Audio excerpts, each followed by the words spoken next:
ਐਸੀ ਕਿਰਪਾ ਮੋਹਿ ਕਰੋ, ਐਸੀ ਕਿਰਪਾ ਮੋਹਿ ਕਰੋ।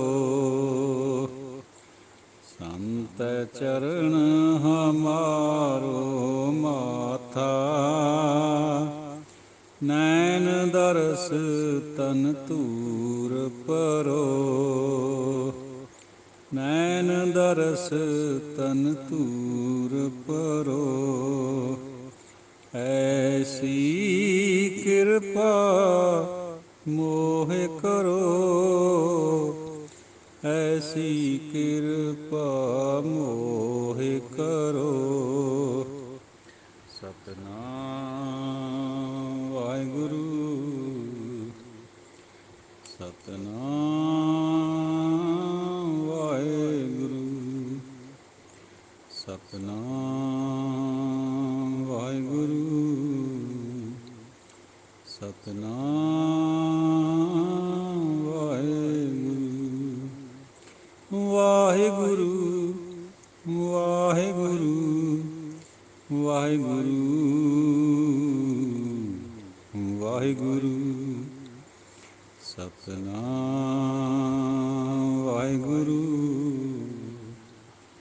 ਸਤਿਨਾਮ ਵਾਹਿਗੁਰੂ।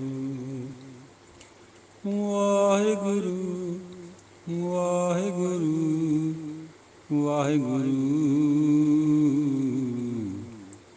ਵਾਹਿਗੁਰੂ। ਸਤਿਨਾਮ ਵਾਹਿਗੁਰੂ, ਸਤਿਨਾਮ ਵਾਹਿਗੁਰੂ। ਕਤਕ ਕਰਮ ਕਮਾਵਣੇ ਦੋਸ਼ ਨਾ ਕਾਹੂੰ ਜੋਗ, ਪਰਮੇਸ਼ਰ ਤੇ ਭੁੱਲਿਆ ਵਿਆਪਨ ਸਭੇ ਰੋਗ। ਬੇਮੁਖ ਹੋਏ RAM ਤੇ ਲਗਨ ਜਨਮ ਵਿਜੋਗ, ਖਿਨ ਮੈਂ ਕੌੜੇ ਹੋਏ ਗਏ ਜਿਤੜੇ ਮਾਇਆ ਭੋਗ। ਸਤਿਗੁਰਾਂ ਦੇ ਚਾਨਾਂ ਨਾਲ ਜੁੜੀ ਹੋਈ ਸਾਧ ਸੰਗਤ ਜੀਓ, ਗੁਰੂ ਖਾਲਸਾ ਜੀਓ ਤੇ ਗੁਰਬਾਣੀ ਵਿਚਾਰ ਗਰੁੱਪ ਦੇ ਸਤਵੰਤੇ ਪਤਵੰਤੇ ਭਾਗਵਾਨ ਸੱਜਣੋ, ਆਪ ਜੀ ਦੇ ਚਰਨਾਂ ਦੇ ਵਿੱਚ ਆਪਣੀ ਤੁੱਛ ਬੁੱਧੀ ਅਨੁਸਾਰ 12 ਮਹਾ ਮਾਝ ਦੀ ਅਗਲੀ ਵਿਚਾਰ ਹਾਜ਼ਰ ਹੈ। ਧੰਨ ਧੰਨ ਗੁਰੂ ਅਰਜਨ ਦੇਵ ਮਹਾਰਾਜ ਜੀ ਦੁਆਰਾ ਬਖਸ਼ਿਸ਼। ਇਹ ਜਿਹੜਾ 12 ਮਹਾ ਹੈ, ਆਪਾਂ ਅਕਸਰ ਪੜ੍ਹਦੇ ਹਾਂ ਸੰਗਰਾਂਦ ਵਾਲੇ ਦਿਨ ਵੀ। ਕੱਤਕ ਦੇ ਮਹੀਨੇ ਦੇ ਪਰਥਾਏ ਗੁਰੂ ਮਹਾਰਾਜ ਸਮਝਾ ਰਹੇ ਹੈ ਵੀ ਆਪਾਂ ਆਪਣੇ ਕਰਮ ਕਰੇ ਹੋਏ ਜਿਹੜੇ ਉਹੀ ਕਮਾਉਂਦੇ ਹਾਂ, ਜਿਹੜੇ ਬੀਜਿਆ ਹੋਇਆ ਪਹਿਲਾਂ ਉਹੀ ਵੱਢਦੇ ਆ। ਕਿਸੇ ਨੂੰ ਦੋਸ਼ ਨਹੀਂ ਹੈ ਇਹਦਾ, ਇਹ ਕਸੂਰ ਸਿਰਫ ਆਪਣਾ ਹੈ, ਨਾ ਕਿ ਕਿਸੇ ਹੋਰ ਦਾ। ਜਦੋਂ ਪਰਮੇਸ਼ਰ ਤੇ ਬੰਦਾ ਭੁੱਲ ਜਾਂਦਾ ਹੈ, ਪਰਮੇਸ਼ਰ ਨੂੰ ਭੁੱਲ ਜਾਂਦਾ ਹੈ, ਤਾਂ ਸਭ ਰੋਗ ਲੱਗ ਜਾਂਦੇ।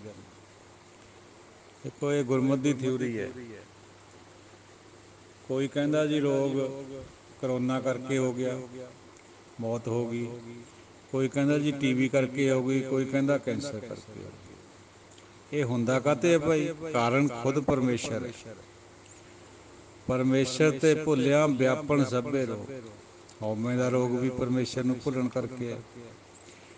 ਹੋਰ ਰਾਗ ਦਵੈਸ਼ ਵੀ ਹਉਮੈ ਵੀ, ਕਾਮ ਕ੍ਰੋਧ ਵੀ, ਸਭ ਪਰਮੇਸ਼ਰ ਦੇ ਭੁੱਲਣ ਕਰਕੇ। ਜੇ ਉਹ ਯਾਦ ਆ ਜੇ, ਸਾਡਾ ਮਨ ਹਰ ਵਕਤ ਉੱਧਰ ਜੁੜ ਜੇ, ਗੁਰਮੁਖ ਅੰਤਰ ਸਹਿਜ ਹੈ ਮਨ ਚੜ੍ਹਿਆ ਦਸਵੇਂ ਆਕਾਸ਼, ਫਿਰ ਇਹ ਰੋਗ ਸਾਰੇ ਆਪੇ ਹੀ ਹਟ ਜਾਣ। ਬੇਮੁਖ ਹੋਏ RAM ਤੇ ਲੱਗਣ ਜਨਮ ਵਿਜੋਗ। RAM ਜੀ ਤੋਂ ਬੇਮੁਖ ਹੋਣਾ, ਵਾਹਿਗੁਰੂ ਜੀ ਤੋਂ ਬੇਮੁਖ ਹੋਣਾ, ਸਾਨੂੰ ਜਨਮ ਦਾ ਜਿਹੜਾ ਵਿਜੋਗ ਹੈ ਉਹ ਹੋ ਜਾਂਦਾ, ਵਿਛੋੜਾ ਪੈ ਜਾਂਦਾ। ਖਿਨ ਮੈਂ ਕੌੜੇ ਹੋਏ ਗਏ ਜਿਤੜੇ ਮਾਇਆ ਭੋਗ। ਇੱਕ ਖਿਨ ਵਿੱਚ ਸਾਰੇ ਹੀ ਭੋਗ ਕੌੜੇ ਹੋ ਜਾਂਦੇ ਮਾਇਆ ਦੇ। ਜਿਹੜੇ ਵਧੀਆ ਵਧੀਆ ਪਦਾਰਥ ਲੱਗਦੇ ਉਹਨੇ, ਪੁੱਤਾਂ ਧੀਆਂ ਵਿੱਚ ਵੀ ਰਸ ਆਉਂਦਾ ਹੁੰਦਾ, ਬੀਵੀ 'ਚ ਵੀ ਰਸ ਆਉਂਦਾ ਹੁੰਦਾ, ਉਹ ਸਭ ਕੌੜੇ ਹੋ ਜਾਂਦੇ ਜਦ ਮੌਤ ਆਉਂਦੀ। ਘਰ ਕੀ ਨਾਰ ਉਰਹਿ ਤਨ ਲਾਗੀ, ਓਏ ਤੋ ਭੂਤ ਭੂਤ ਕਰ ਭਾਗੀ। ਵਿੱਚ ਨਾ ਕੋਈ ਕਰ ਸਕੈ ਕਿਸ ਥੈ ਰੋਮੈ ਰੋਏ। ਕੋਈ ਵਿਚੋਲਗੀ ਨਹੀਂ ਫਿਰ ਕਰ ਸਕਦਾ ਬਚਾਉਣ ਦੀ। ਕਿੱਥੇ ਜਾ ਕੇ ਰੋਏਗਾ, ਫਿਰ ਤੇਰਾ ਕੋਈ ਉਜਰ ਨਹੀਂ ਚੱਲਣਾ। ਆਪਣਾ ਵਸੀਲਾ ਜਾਂ ਵਿਚੋਲਾ ਬਣਾ ਲੈ ਗੁਰੂ ਨੂੰ। ਜਦੋਂ ਗੁਰੂ ਵਿਚੋਲਾ ਹੋਊਗਾ ਪਹਿਲਾਂ ਹੀ ਜ਼ਿੰਦਗੀ ਦੇ ਵਿੱਚ, ਫਿਰ ਤੈਨੂੰ ਇਹ ਦੁੱਖ ਨਹੀਂ ਆਉਣਗੇ। ਫਿਰ ਨਾ ਤੈਨੂੰ ਮੌਤ ਦਾ ਦੁੱਖ ਸਤਾਊਗਾ। ਫਿਰ ਆਪਣੇ ਆਪ ਤੋਂ ਸਾਰਾ ਤੇਰਾ ਪਾਰ ਉਤਾਰਾ ਹੋ ਜਾਊ। ਕੀਤਾ ਕਿਛੂ ਨਾ ਹੋਵਈ, ਲਿਖਿਆ ਧੁਰ ਸੰਜੋਗ। ਕਿਸੇ ਦੇ ਘਰੇ ਤੋਂ ਕੁਛ ਨਹੀਂ ਹੁੰਦਾ, ਸਾਰਾ ਕੁਛ ਪਹਿਲਾਂ ਹੀ ਧੁਰ ਤੋਂ ਸੰਜੋਗ ਲਿਖੇ ਵੇ ਹੁੰਦੇ। ਸੰਜੋਗ ਲਿਖ ਹੁੰਦੇ ਸਾਡੇ ਆਪਣੇ ਪੂਰਬਲੇ ਕਰਮਾਂ ਕਰਕੇ। ਕਤਕ ਕਰਮ ਕਮਾਵਣੇ, ਉਹਨਾਂ ਕਰਕੇ ਹੁੰਦਾ ਇਹ ਸਾਰਾ ਕੁਛ। ਬੜ ਭਾਗੀ ਮੇਰਾ ਪ੍ਰਭ ਮਿਲੈ, ਤਾਂ ਉਤਰੈ ਸਭ ਬਿਓ। ਜੇ ਵੱਡਿਆਂ ਭਾਗਾਂ ਦੇ ਨਾਲ ਮੇਰਾ ਪ੍ਰਭੂ ਮਿਲ ਜਾਵੇ ਤਾਂ ਸਾਰੇ ਵਿਛੋੜੇ ਖਤਮ ਹੋ ਜਾਂਦੇ, ਬੰਧਨ ਟੁੱਟ ਜਾਂਦੇ। ਉਹ ਬੰਦੀ ਛੋੜ ਹੈ, ਉਹ ਸਭ ਰੋਗਾਂ ਨੂੰ ਕੱਢ ਦਿੰਦਾ। ਨਾਨਕ ਕਉ ਪ੍ਰਭ ਰਾਖ ਲੈ, ਮੇਰੇ ਸਾਹਿਬ ਬੰਦੀ ਮੋਚ। ਪਾਤਸ਼ਾਹ ਫਰਮਾਨ ਕਰਦੇ ਆ ਵੀ ਹੇ ਮੇਰੇ ਵਾਹਿਗੁਰੂ ਜੀਓ, ਮੈਨੂੰ ਰੱਖ ਲਓ। ਹੇ ਬੰਦੀ ਛੋੜ ਜੀਓ, ਮੋਚ ਹੁੰਦਾ ਦੂਰ ਕਰਨਾ। ਬੰਦੀ ਚੋਂ ਯਾਨੀ ਕੈਦ ਵਿੱਚੋਂ ਦੂਰ ਕਰਨ ਵਾਲੇ ਨੂੰ ਕਹਿੰਦੇ ਆ। ਜਿਵੇਂ ਛੇਵੇਂ ਪਾਤਸ਼ਾਹ ਨੂੰ ਕਿਹਾ ਜਾਂਦਾ ਬੰਦੀ ਛੋੜ, ਉਸ ਤਰ੍ਹਾਂ ਉਹੀ ਸ਼ਬਦ ਹੈ ਬੰਦੀ ਮੋਚ ਵੀ ਹੈ, ਬੰਧਨ ਕੱਟਣ ਵਾਲਾ। ਕੱਤਕ ਹੋਵੇ ਸਾਧ ਸੰਗ, ਬਿਨਸੈ ਸਭੇ ਸੋਚ। ਜੇ ਕੱਤਕ ਦੇ ਮਹੀਨੇ ਵਿੱਚ ਸਾਧੂ ਦੀ ਸੰਗਤ ਪ੍ਰਾਪਤ ਹੋ ਜਾਏ, ਗੁਰੂ ਕੀ ਸੰਗਤ ਮਿਲ ਜਾਏ, ਤਾਂ ਸਾਰੇ ਹੀ ਝੋਰੇ ਮੁੱਕ ਜਾਂਦੇ। ਸਭ ਸੋਚਾਂ ਜਿਹੜੀਆਂ ਨੈਗੇਟਿਵਿਟੀ ਆ ਉਹ ਖਤਮ ਹੋ ਜਾਂਦੀ, ਸਭ ਫਿਕਰ ਦੂਰ ਹੋ ਜਾਂਦੀ। ਮੰਗਰ ਮਾਹੇ ਸੁਹੰਦੀਆਂ, ਹਰ ਪਿਰਸੰਗ ਬੈਠੜੀਆਂ। ਮੱਗਰ ਨੂੰ ਮੰਗਰ ਸ਼ਬਦ ਆਇਆ ਟਿੱਪੀ ਨਾਲ। ਇਹ ਵੀ ਡਾਇਲੈਕਟ ਦਾ ਹੀ ਸਵਾਲ ਹੈ। ਕਿਸੇ ਇਲਾਕੇ ਦੇ ਵਿੱਚ ਟਿੱਪੀ ਲਾ ਕੇ ਬੋਲਿਆ ਜਾਂਦਾ, ਕਿਤੇ ਨਹੀਂ ਬੋਲਿਆ ਜਾਂਦਾ। ਮੱਗਰ ਦੇ ਮਹੀਨੇ ਦੇ ਵਿੱਚ ਉਹੀ ਸੋਹਣੀਆਂ ਜਿਹੜੀਆਂ ਹਰੀ ਦੇ ਸੰਗ ਬੈਠਦੀਆਂ, ਜਿਹੜੀਆਂ ਆਪਣੇ ਪ੍ਰਭੂ ਪਤੀ ਨੂੰ ਹਿਰਦੇ ਵਿੱਚ ਪ੍ਰਗਟ ਕਰ ਲੈਂਦੀਆਂ, ਉਹਨਾਂ ਨੂੰ ਹੀ ਮੱਗਰ ਦਾ ਮਹੀਨਾ ਚੰਗਾ ਲੱਗਦਾ। ਉਹੀ ਸੋਹਣੀਆਂ। ਤਿਨ ਕੀ ਸੋਭਾ ਕਿਆ ਗਣੀ, ਜੇ ਸਾਹਿਬ ਮੇਲਣੀ। ਉਹਨਾਂ ਦੀ ਸੋਭਾ ਨੂੰ ਕਿਆ ਕੋਈ ਗਿਣ ਸਕਦਾ, ਕਿਆ ਅੰਦਾਜ਼ਾ ਲਾ ਸਕਦਾ ਜਿਹੜੇ ਸਾਹਿਬ ਨੇ ਆਪਣੇ ਨਾਲ ਮੇਲ ਲਈਆਂ। ਸਾਹਿਬ ਦੇ ਬੱਬੇ ਨੂੰ ਸਿਹਾਰੀ ਹੈ ਸਾਧ ਸੰਗਤ ਜੀ। ਦੇਖੋ ਇਹਦਾ ਮਤਲਬ ਹੈ ਸਾਹਿਬ ਨੇ ਤੋਂ ਮਿਲਣਾ ਅਸੀਂ ਨਹੀਂ ਹੈ, ਉਹਨੂੰ ਸਾਹਿਬ ਨੇ ਸਾਨੂੰ ਮਿਲਾਉਣਾ ਆਪਣੇ ਨਾਲ। ਤਨ ਮਨ ਮੌਲਿਆ ਰਾਮ ਸਿਉ, ਸੰਗ ਸਾਧ ਸਹੇਲਣੀ। ਤਨ ਮਨ ਖਿੜ ਜਾਂਦਾ ਹੈ ਰਾਮ ਦੇ ਨਾਲ ਜੁੜ ਕੇ। ਜਿਵੇਂ ਪਤੀ ਦਾ ਤਨ ਮਨ ਖਿੜ ਜਾਂਦਾ ਹੈ, ਪਤਨੀ ਦਾ ਤਨ ਮਨ ਖਿੜ ਜਾਂਦਾ ਆਪਣੇ ਪਤੀ ਦਾ ਮਿਲਾਪ ਕਰਕੇ ਜਦ ਵੀ ਉਹ ਪ੍ਰਦੇਸ਼ 'ਚੋਂ ਆਉਂਦਾ। ਉਸੇ ਤਰੀਕੇ ਨਾਲ ਅਸੀਂ ਵੀ ਪ੍ਰਦੇਸ਼ ਵਿੱਚ ਰਹਿੰਦੇ। ਮਨ ਪਰਦੇਸੀ ਵੇ ਪਿਆਰੇ ਆਓ ਘਰੇ। ਜਦ ਇਹ ਘਰ ਵਿੱਚ ਆ ਜਾਂਦਾ ਹੈ, ਆਪਣੇ ਪਰਮਾਤਮਾ ਨੂੰ ਪ੍ਰਗਟ ਕਰ ਲੈਂਦਾ ਹੈ। ਸੰਗ ਸਹੇਲੜੀਆਂ ਯਾਨੀ ਸਾਧ ਸੰਗਤ ਦੇ ਨਾਲ ਜੁੜ ਕੇ, ਫਿਰ ਮਨ ਵਿੱਚ ਖੇੜਾ ਉਤਪੰਨ ਹੋ ਜਾਂਦਾ। ਸਾਧ ਜਨਾਂ ਤੇ ਬਾਹਰੀ ਸੇ ਰਹਿਣੇ ਕੇ ਲੜੀਆਂ। ਜਿਨ੍ਹਾਂ ਨੂੰ ਸਾਧੂ ਸੰਗ ਪ੍ਰਾਪਤ ਨਹੀਂ ਹੁੰਦਾ, ਉਹ ਇਕੱਲੀਆਂ ਰਹਿ ਜਾਂਦੀਆਂ, ਉਹ ਝੂੜਦੀਆਂ, ਉਹ ਵਾਂਢੀਆਂ ਹੁੰਦੀਆਂ। ਤਿਨ ਦੁੱਖ ਨਾ ਕਭੂ ਉਤਰੈ, ਸੇ ਜਮ ਕੇ ਵਸ ਪੜੀਆਂ। ਉਹਨਾਂ ਦਾ ਦੁੱਖ ਝੋਰਾ ਕਦੇ ਖਤਮ ਨਹੀਂ ਹੁੰਦਾ, ਔਰ ਜਮਾਂ ਦੇ ਵਸ 'ਚੋਂ ਪੈ ਜਾਂਦੀਆਂ। ਜਮ ਆ ਕੇ ਚੁੱਪ ਚਪੀਤੇ ਫਿਰ ਕਹਿੰਦੇ ਵੀ ਆ ਜਾ, ਚਲੋ ਦੀਵਾਨ ਸਿਤਾਬ ਬੁਲਾਇਆ। ਚਲੋ ਸਿਤਾਬ ਦੀਵਾਨ ਬੁਲਾਇਆ, ਹਰ ਫਰਮਾਨ ਦਰਗਾਹ ਕਾ ਆਇਆ। ਆ ਜਾ ਭਾਈ ਚੱਲ ਹੁਣ ਤੁਰ ਪਏ। ਫਿਰ ਜਿੰਨਾ ਮਰਜ਼ੀ ਕਹੀ ਜਾਈ ਵੀ ਮੈਨੂੰ ਇੱਕ ਰਾਤ ਰਹਿਣ ਦਿਓ, ਮੇਰਾ ਸਮਾਨ ਰਹਿੰਦਾ, ਮੈਂ ਇਕੱਠਾ ਕਰਨਾ ਜਾਂ ਮੈਂ ਕੁਛ ਕਰਨਾ, ਉਹ ਕਹਿੰਦੇ ਨਹੀਂ ਭਾਈ ਹੁਣ ਤਾਂ ਹੁਕਮ ਆ ਗਿਆ, ਤੁਰ ਪਿਆ। ਜਿਨੀ ਰਾਵਿਆ ਪ੍ਰਭ ਆਪਣਾ, ਸੇ ਦਿਸਣ ਨਿਤ ਖੜੀਆਂ। ਜਿਨ੍ਹਾਂ ਨੇ ਆਪਣੇ ਪ੍ਰਭੂ ਨੂੰ ਰਾਵਿਆ, ਧਿਆਇਆ, ਉਹਨੂੰ ਅੰਦਰ ਪ੍ਰਗਟ ਕਰ ਲਿਆ, ਉਹ ਰੋਜ਼ ਖੜੀਆਂ ਦਿਸਦੀਆਂ। ਤਿਆਰ ਬਰ ਤਿਆਰ, ਸੁਚੇਤ ਮਤਲਬ ਹੈ ਉਹ ਅਚੇਤ ਨਹੀਂ ਹੁੰਦੀਆਂ ਪ੍ਰਭੂ ਵੱਲੋਂ, ਹਰ ਵਕਤ ਉੱਧਰ ਧਿਆਨ ਰਹਿੰਦਾ ਉਹਨਾਂ ਦਾ। ਰਤਨ ਜਵੇਹਰ ਲਾਲ ਹਰ, ਕੰਠ ਤਿਨਾ ਜੜੀਆਂ। ਉਹਨਾਂ ਦੇ ਹਿਰਦੇ ਦੇ ਵਿੱਚ, ਕੰਠ ਦੇ ਵਿੱਚ, ਗਲੇ ਦੇ ਵਿੱਚ ਰਤਨ ਜਵੇਹਰ ਲਾਲ ਉਹਨਾਂ ਦਾ ਹਾਰ ਪੈ ਜਾਂਦਾ। ਭਾਵ ਇਹ ਵੀ ਉਹਨਾਂ ਦੇ ਅੰਦਰ ਨਾਮ ਪ੍ਰਗਟ ਹੋ ਜਾਂਦਾ, ਗਲੇ ਵਿੱਚੋਂ ਹਰ ਵਕਤ ਵਾਹਿਗੁਰੂ ਵਾਹਿਗੁਰੂ ਦੀ ਆਵਾਜ਼ ਆਉਂਦੀ ਹੈ ਤੇ ਹਿਰਦੇ ਵਿੱਚੋਂ ਵੀ ਆਉਂਦੀ ਹੈ। ਨਾਨਕ ਬਾਂਛੈ ਧੂੜ ਤਿੰਨ ਪ੍ਰਭ ਸ਼ਰਣੀ ਦਰ ਪੜੀ। ਪੰਜਵੇਂ ਪਾਤਸ਼ਾਹ ਧੰਨ ਪੰਜਵੇਂ ਨਾਨਕ ਧੰਨ ਧੰਨ ਗੁਰੂ ਅਰਜਨ ਦੇਵ ਜੀ, ਉਹਨਾਂ ਦੀ ਧੂੜ ਮੰਗਦੇ ਆ ਜਿਹੜੀਆਂ ਪ੍ਰਭੂ ਦੇ ਦਰ ਤੇ ਪਈਆਂ ਹੋਈਆਂ ਖੜੀਆਂ, ਉਹਦੀ ਸ਼ਰਨ ਵਿੱਚ ਆਈਆਂ ਹੋਈਆਂ। ਸਭ ਤੋਂ ਜ਼ਿਆਦਾ ਔਰ ਇੱਕੋ ਇੱਕ ਮਾਨਤਾ ਮਨੁੱਖਾਂ ਵਿੱਚ ਸੰਤਾਂ ਦੀ ਕਰੀ ਗਈ। ਸੰਤ ਵੀ ਅੱਜ ਕੱਲ੍ਹ ਜੋ ਅਡੰਬਰ ਹੈ ਉਹ ਨਹੀਂ, ਜੋ ਚੌਥੇ ਪਦ ਵਾਲਾ ਸੰਤ ਹੈ, ਪਰਮ ਪਦ ਵਾਲਾ ਸੰਤ ਹੈ, ਜਿਹੜਾ ਐਵਰ ਅਵੇਕ ਹੈ, ਸੁੱਤਾ, ਜਾਗਦਾ ਔਰ ਸੁਪਨਮਈ, ਇਹਨਾਂ ਤਿੰਨਾਂ ਹਾਲਤਾਂ ਤੋਂ ਉੱਪਰ ਚੌਥੀ ਐਵਰ ਅਵੇਕ, ਜਿਹਨੂੰ ਚੌਥਾ ਪਦ ਜਾਂ ਚਤੁਰਸ਼ਪਾਦ ਕਹਿੰਦੇ। ਮੰਡੂਕਿਆ ਪੁਰਾਣ ਦੇ ਵਿੱਚ ਇਹਦੀ ਬਹੁਤ ਵਿਆਖਿਆ। ਇਹ ਚੌਥਾ ਪਦ ਸ਼ਬਦ ਸਾਧ ਸੰਗਤ ਜੀ ਉਹ ਵੇਦਾਂ 'ਚ ਮੰਡੂਕਿਆ ਉਪਨਿਸ਼ਦ ਵਿੱਚ ਪਹਿਲਾਂ ਹੀ ਆਉਂਦਾ ਹੈ। ਉੱਥੋਂ ਹੀ ਇਹ ਸ਼ਬਦ ਆਇਆ, ਗੁਰਬਾਣੀ 'ਚ ਬਹੁਤ ਥਾਂ ਆਉਂਦਾ ਹੈ। ਤੋ ਨਾਨਕ ਉਹਨਾਂ ਦੀ ਧੂੜ ਮੰਗਦੇ। ਜਨ ਨਾਨਕ ਮੰਗੈ ਧੂੜ ਤਿੰਨ ਜਿਨ ਸਤਿਗੁਰ ਪਾਇਆ। ਜਿਨ੍ਹਾਂ ਨੇ ਸਤਿਗੁਰੂ ਨੂੰ ਪਾ ਲਿਆ, ਪ੍ਰਗਟ ਕਰ ਲਿਆ, ਉਹਨਾਂ ਦੀ ਧੂੜ ਮੰਗਦੇ। ਇੱਥੇ ਥੋੜ੍ਹੀ ਜਿਹੀ ਵਿਚਾਰ ਦੁਬਾਰਾ ਤੋਂ ਫਿਰ ਕਰਨੀ ਬਣਦੀ ਹੈ ਵੀ ਕੁਛ ਸਾਨੂੰ ਭਰਾਵਾਂ ਨੂੰ ਐਸੀ ਖਿਆਲ ਹੋ ਜਾਂਦਾ ਵੀ ਅਸੀਂ ਹੁਣ ਧਰਮ ਦੇ ਵਿੱਚ ਆ ਗਏ, ਪ੍ਰਵਿਰਤੀ ਕਰਮ ਕਰ ਲਿਆ, ਅੰਮ੍ਰਿਤਧਾਰੀ ਹੋ ਗਏ, ਤਿਆਰ ਬਰ ਤਿਆਰ ਖਾਲਸਾ ਬਣ ਗਿਆ, ਬੜੀ ਅੱਛੀ ਬਾਤ ਹੈ। ਗੁਰੂ ਦੇ ਦਰ ਤੇ ਪਹਿਲਾ ਕਦਮ ਪੱਟ ਲਿਆ ਸੀ। ਤਾਂ ਭਾਈ ਗੁਰਦਾਸ ਜੀ ਕਹਿੰਦੇ ਵੀ ਜਦ ਹੁਣ ਇੱਕ ਕਦਮ ਪੱਟ ਲਿਆ, ਹੁਣ ਅੱਗੇ ਵਧਣਾ, ਫਿਰ ਅਗਲਾ ਫਿਰ ਉਹਦਾ ਮਿਲਾਪ ਹੈ। ਦੂਜਾ ਜਿਹੜਾ ਕਦਮ ਹੈ ਉਹਦੀ ਉਡੀਕ ਕਰਨੀ ਹੈ, ਆਪਣੀ ਮੈਂ ਨੂੰ ਪਿੱਛੇ ਰੱਖਣਾ, ਤੇ ਜਦੋਂ ਉਹ ਪ੍ਰਗਟ ਹੋ ਗਿਆ ਫਿਰ ਵਿਰਾਗ ਔਰ ਮਿਲਾਪ, ਇਹ ਅਗਲੀਆਂ ਸਟੇਜਾਂ। ਕਈ ਦਫਾ ਸਾਨੂੰ ਫਿਰ ਗਲਤਫਹਿਮੀ ਜੀ ਹੋ ਜਾਂਦੀ ਹੈ ਵੀ ਅਸੀਂ ਤਾਂ ਹੁਣ ਜੀ, ਕਿਉਂਕਿ ਅਸੀਂ ਅੰਮ੍ਰਿਤਧਾਰੀ ਹੋ ਗਏ ਜਾਂ ਅਸੀਂ ਖਾਲਸੇ 'ਚ ਪ੍ਰਵੇਸ਼ ਕਰ ਲਿਆ ਸਿੱਖ ਧਰਮ 'ਚ, ਵੀ ਅਸੀਂ ਹੁਣ ਪੂਰੇ ਹੋ ਗਏ। ਐਸੀ ਬਾਤ ਗੁਰਬਾਣੀ ਨੇ ਨਹੀਂ ਮੰਨੀ। ਪਹਿਲਾ ਸਟੈਪ ਹੈ, ਮੁਬਾਰਕ ਹੈ, ਲੇਕਿਨ ਉਸ ਤੋਂ ਅੱਗੇ ਵਧਣਾ ਫਿਰ। ਗੁਰਬਾਣੀ ਸਾਰੀਆਂ ਸਟੇਜਾਂ ਦਾ ਵਰਣਨ ਕਰਦੀ। ਮੰਗਰ ਪ੍ਰਭ ਆਰਾਧਨਾ ਬਹੁਰ ਨਾ ਜਨਮੜੀ। ਮੰਗਰ ਦੇ ਮਹੀਨੇ 'ਚ ਪਾਤਸ਼ਾਹ ਫਰਮਾਉਂਦੇ ਵੀ ਜਿਹੜਾ ਪ੍ਰਭੂ ਨੂੰ ਆਰਾਧਦਾ ਉਹਦਾ ਮੁੜ ਕੇ ਜਨਮ ਨਹੀਂ ਹੁੰਦਾ, ਉਹਦਾ ਜਨਮ ਮਰਨ ਕੱਟਿਆ ਜਾਂਦਾ।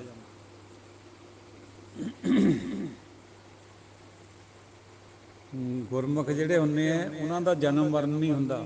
ਹੁਣ ਇਹ ਗੱਲ ਨੂੰ ਫੇਰ ਸਮਝਣਾ,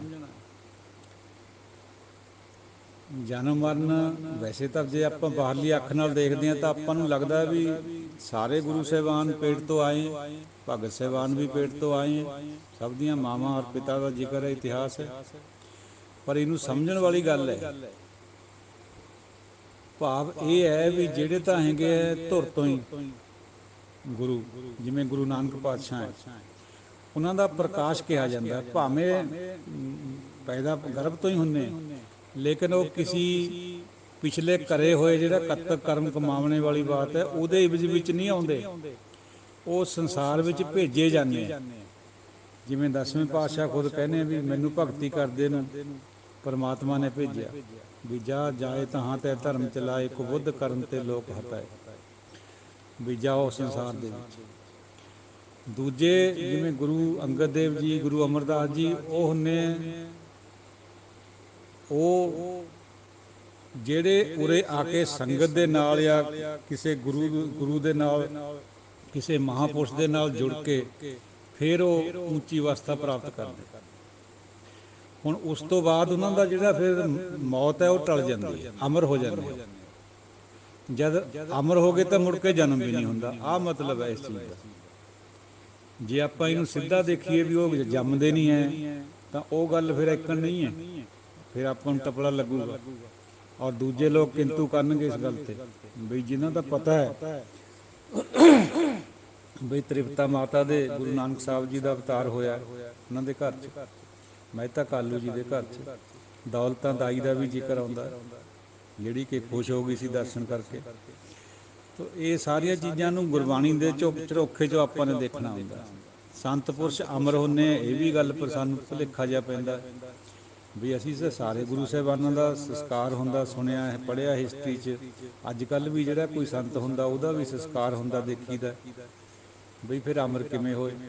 ਸਾਧ ਸੰਗਤ ਜੀ, ਉਹ ਅਮਰ ਹੋਣ ਦਾ ਮਤਲਬ ਹੈ ਆਤਮਿਕ ਤੌਰ 'ਤੇ ਉਹਦਾ ਜਨਮ ਮਰਨ ਕੱਟਿਆ ਜਾਂਦਾ, ਉਹ ਆਪੇ ਹੀ ਅਮਰ ਹੋ ਜਾਂਦਾ।